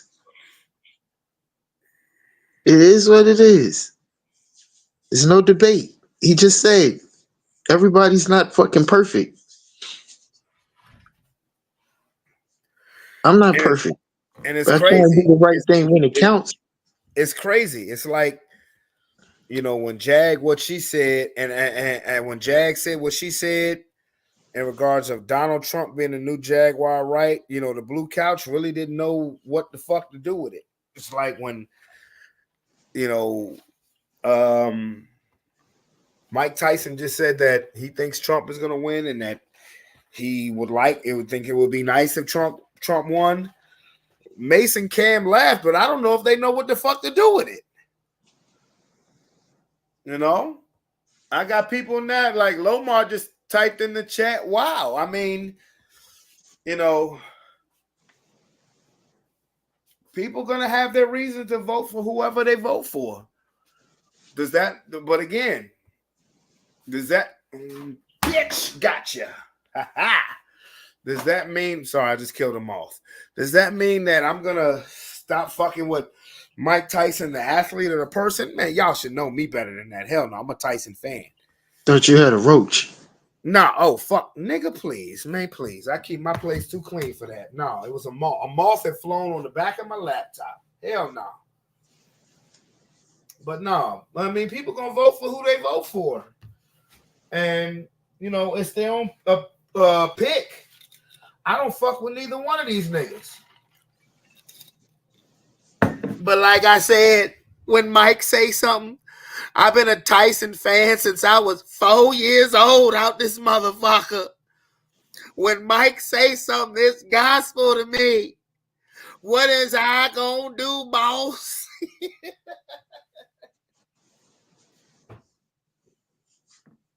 I also understand that. Listen, Mike said it before I paused it.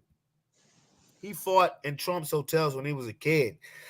If you YouTube all of the majority of Mike Tyson's championship fights during his reign as heavyweight champion, majority of those fights was in the Trump Plaza. So I get it. I watched something on YouTube that said Trump had gave Lawrence Taylor $1 million loan. I can believe it. Back in the day, and the New York Giants didn't want that, so they stepped in, gave Trump back his money, and that's how he got his 6-year deal. Man, look, black superstar athletes love Donald Trump because Donald Trump loved them. It's a business arrangement. No taxes, damn it. I ain't mad at it. He want to get rid of taxes. I don't know if that was the real Trump or not, according to you, but it is what it is. I ain't mad at it. Out of all the shit I told you, that's the one thing you do remember. But I'm glad you're paying attention, though. Oh, I remember a whole lot, bro. Some things just stick. Some things stick out, pause more than others. All right. That's the 40 grand. Yeah, that's what's up. I'm there. 20 grand. I'm conservative, so I'm probably on the side of Trump. Okay.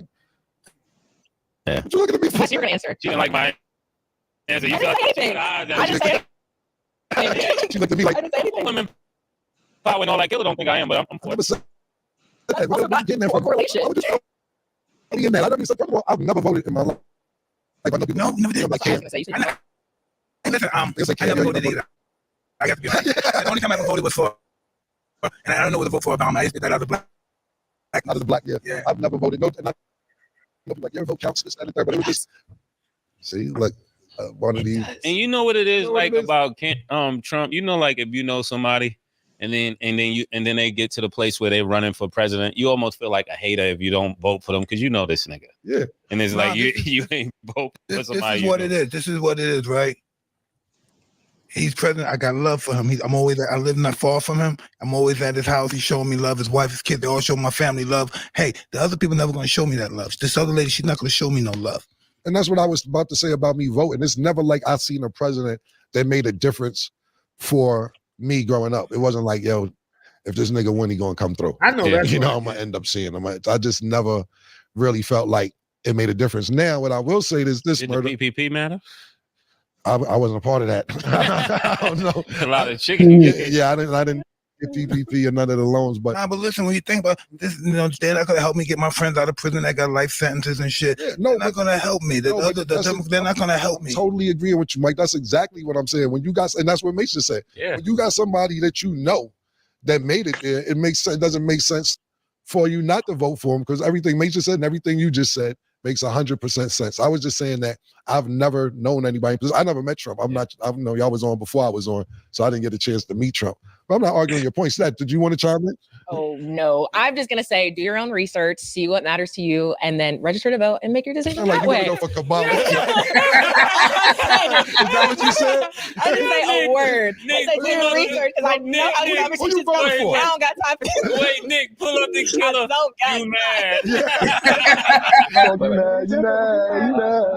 Who you voting for though? I'm not releasing that information. Do your own research. Taylor Swift. Do your own research. Shotty can do that. Do your own research. Taylor Swift. The only reason why she's not sitting there saying who she voting for is because you got 3 dudes. One of them happens to be the fucking champ, saying that they all supporting one party.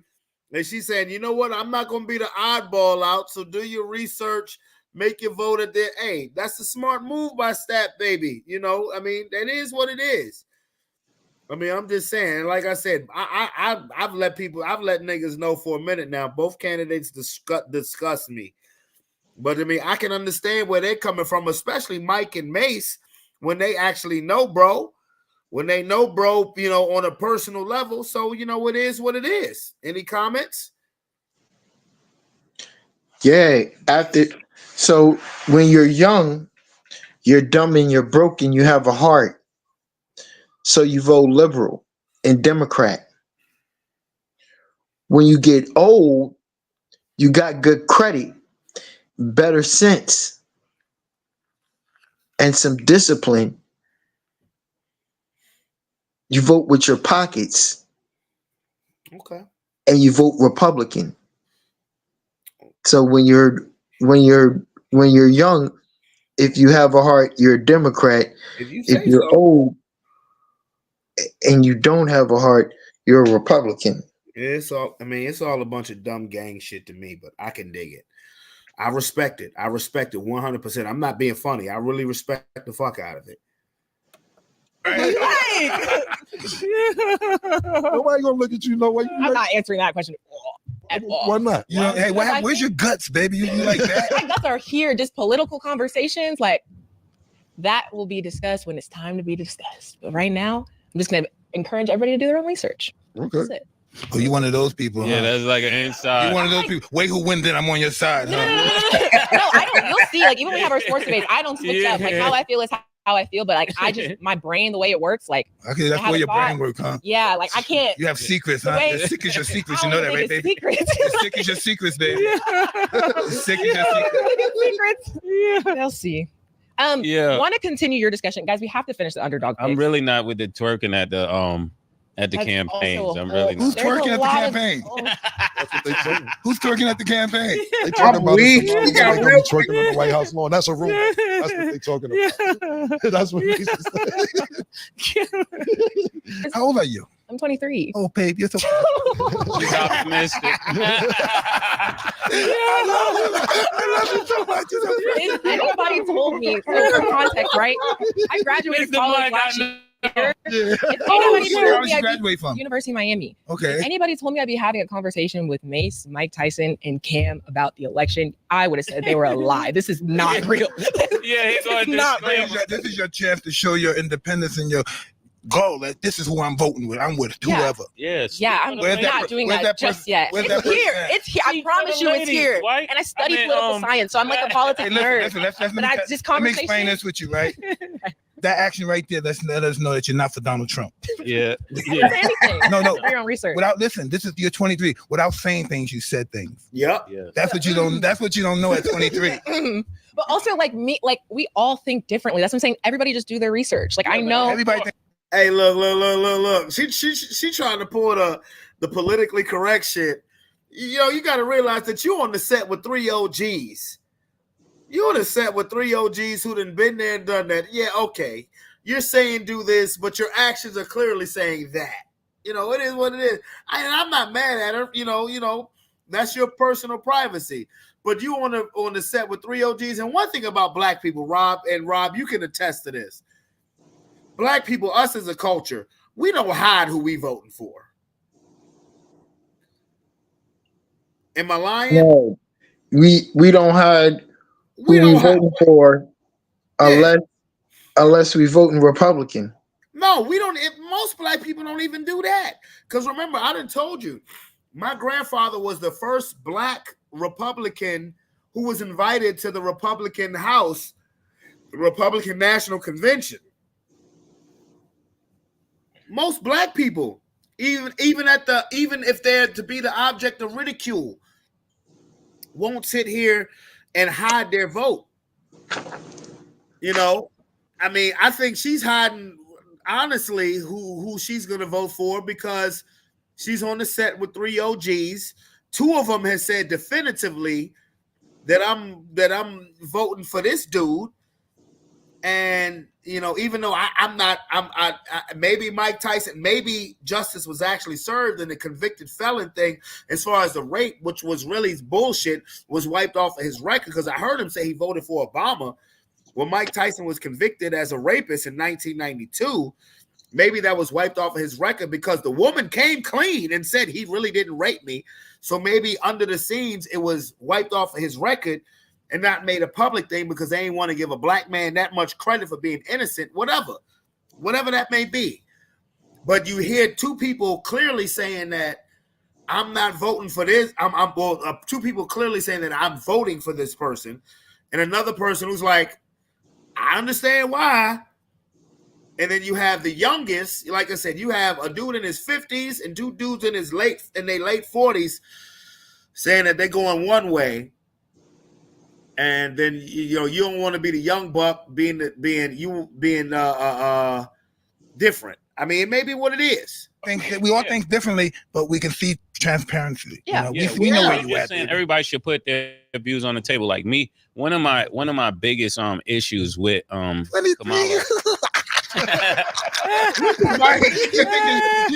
you think you're worldly, don't you? You think you know shit.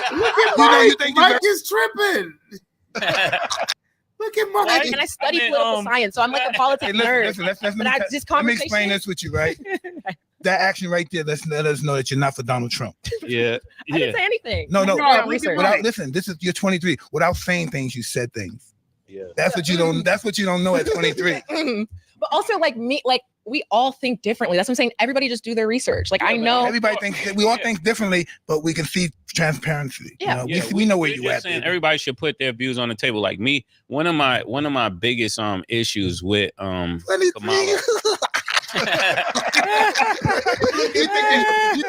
you think you're worldly, don't you? You think you know shit.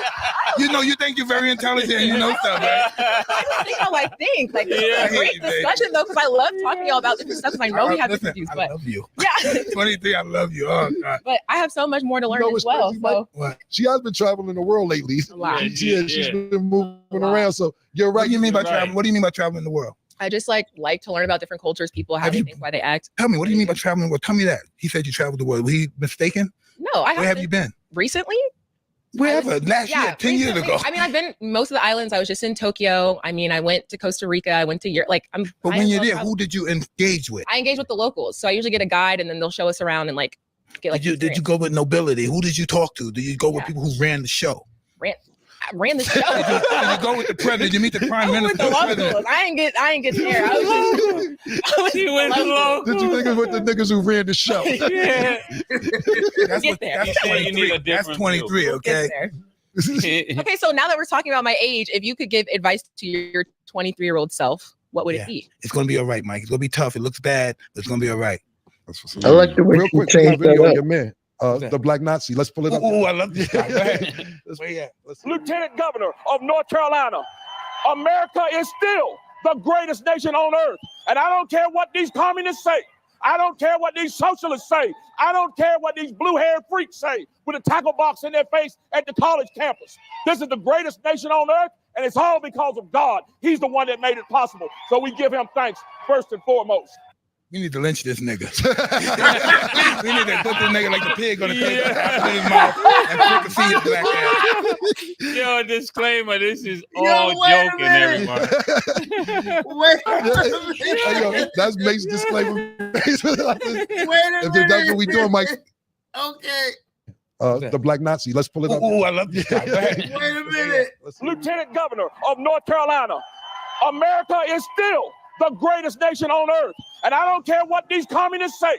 I don't care what these socialists say. I don't care what these blue-haired freaks say with a tackle box in their face at the college campus. This is the greatest nation on earth, and it's all because of God. He's the one that made it possible. So we give him thanks first and foremost.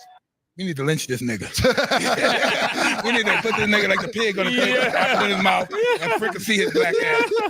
Yo, disclaimer, this is all joking, everybody. Hey, yo, that's Mace's disclaimer. If that's what we doing, Mike, let me know.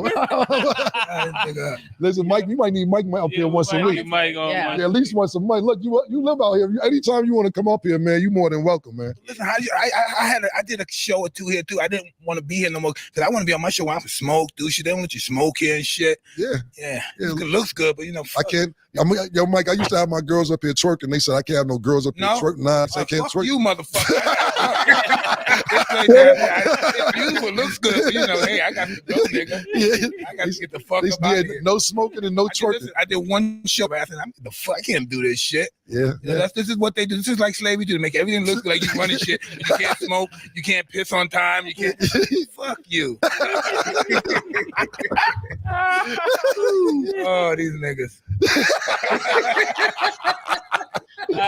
That's got to be the real Mike Tyson. What'd you say?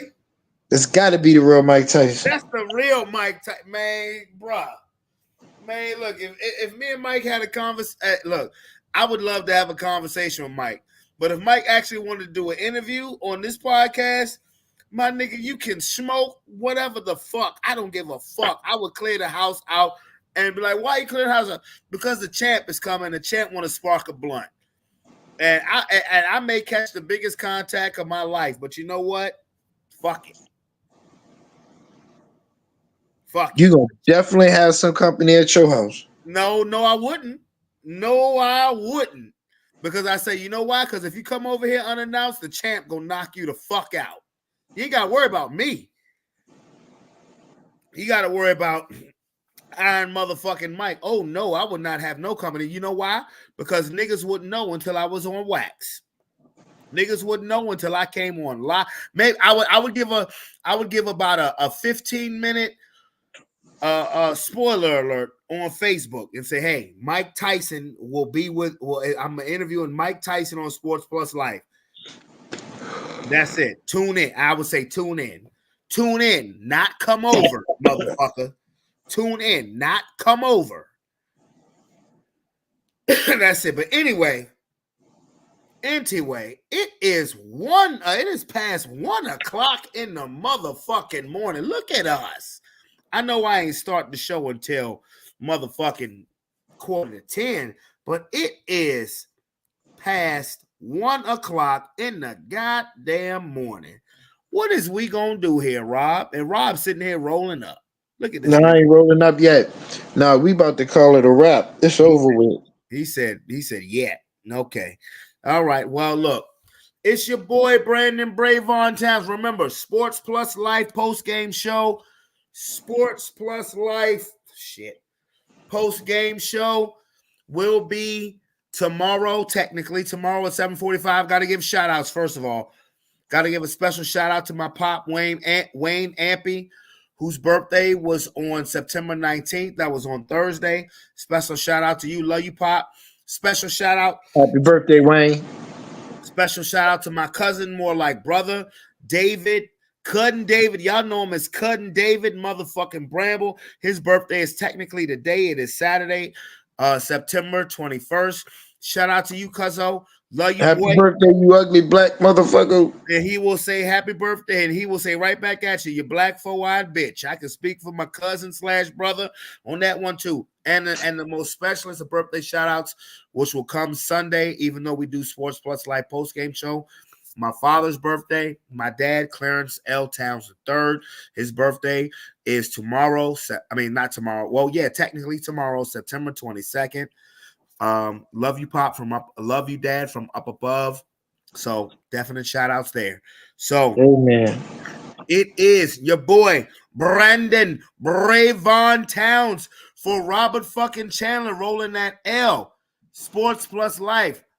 Peace. Love y'all. See you Sunday, 7:45. Sports Plus Life. Peace. Deuces. Biatch.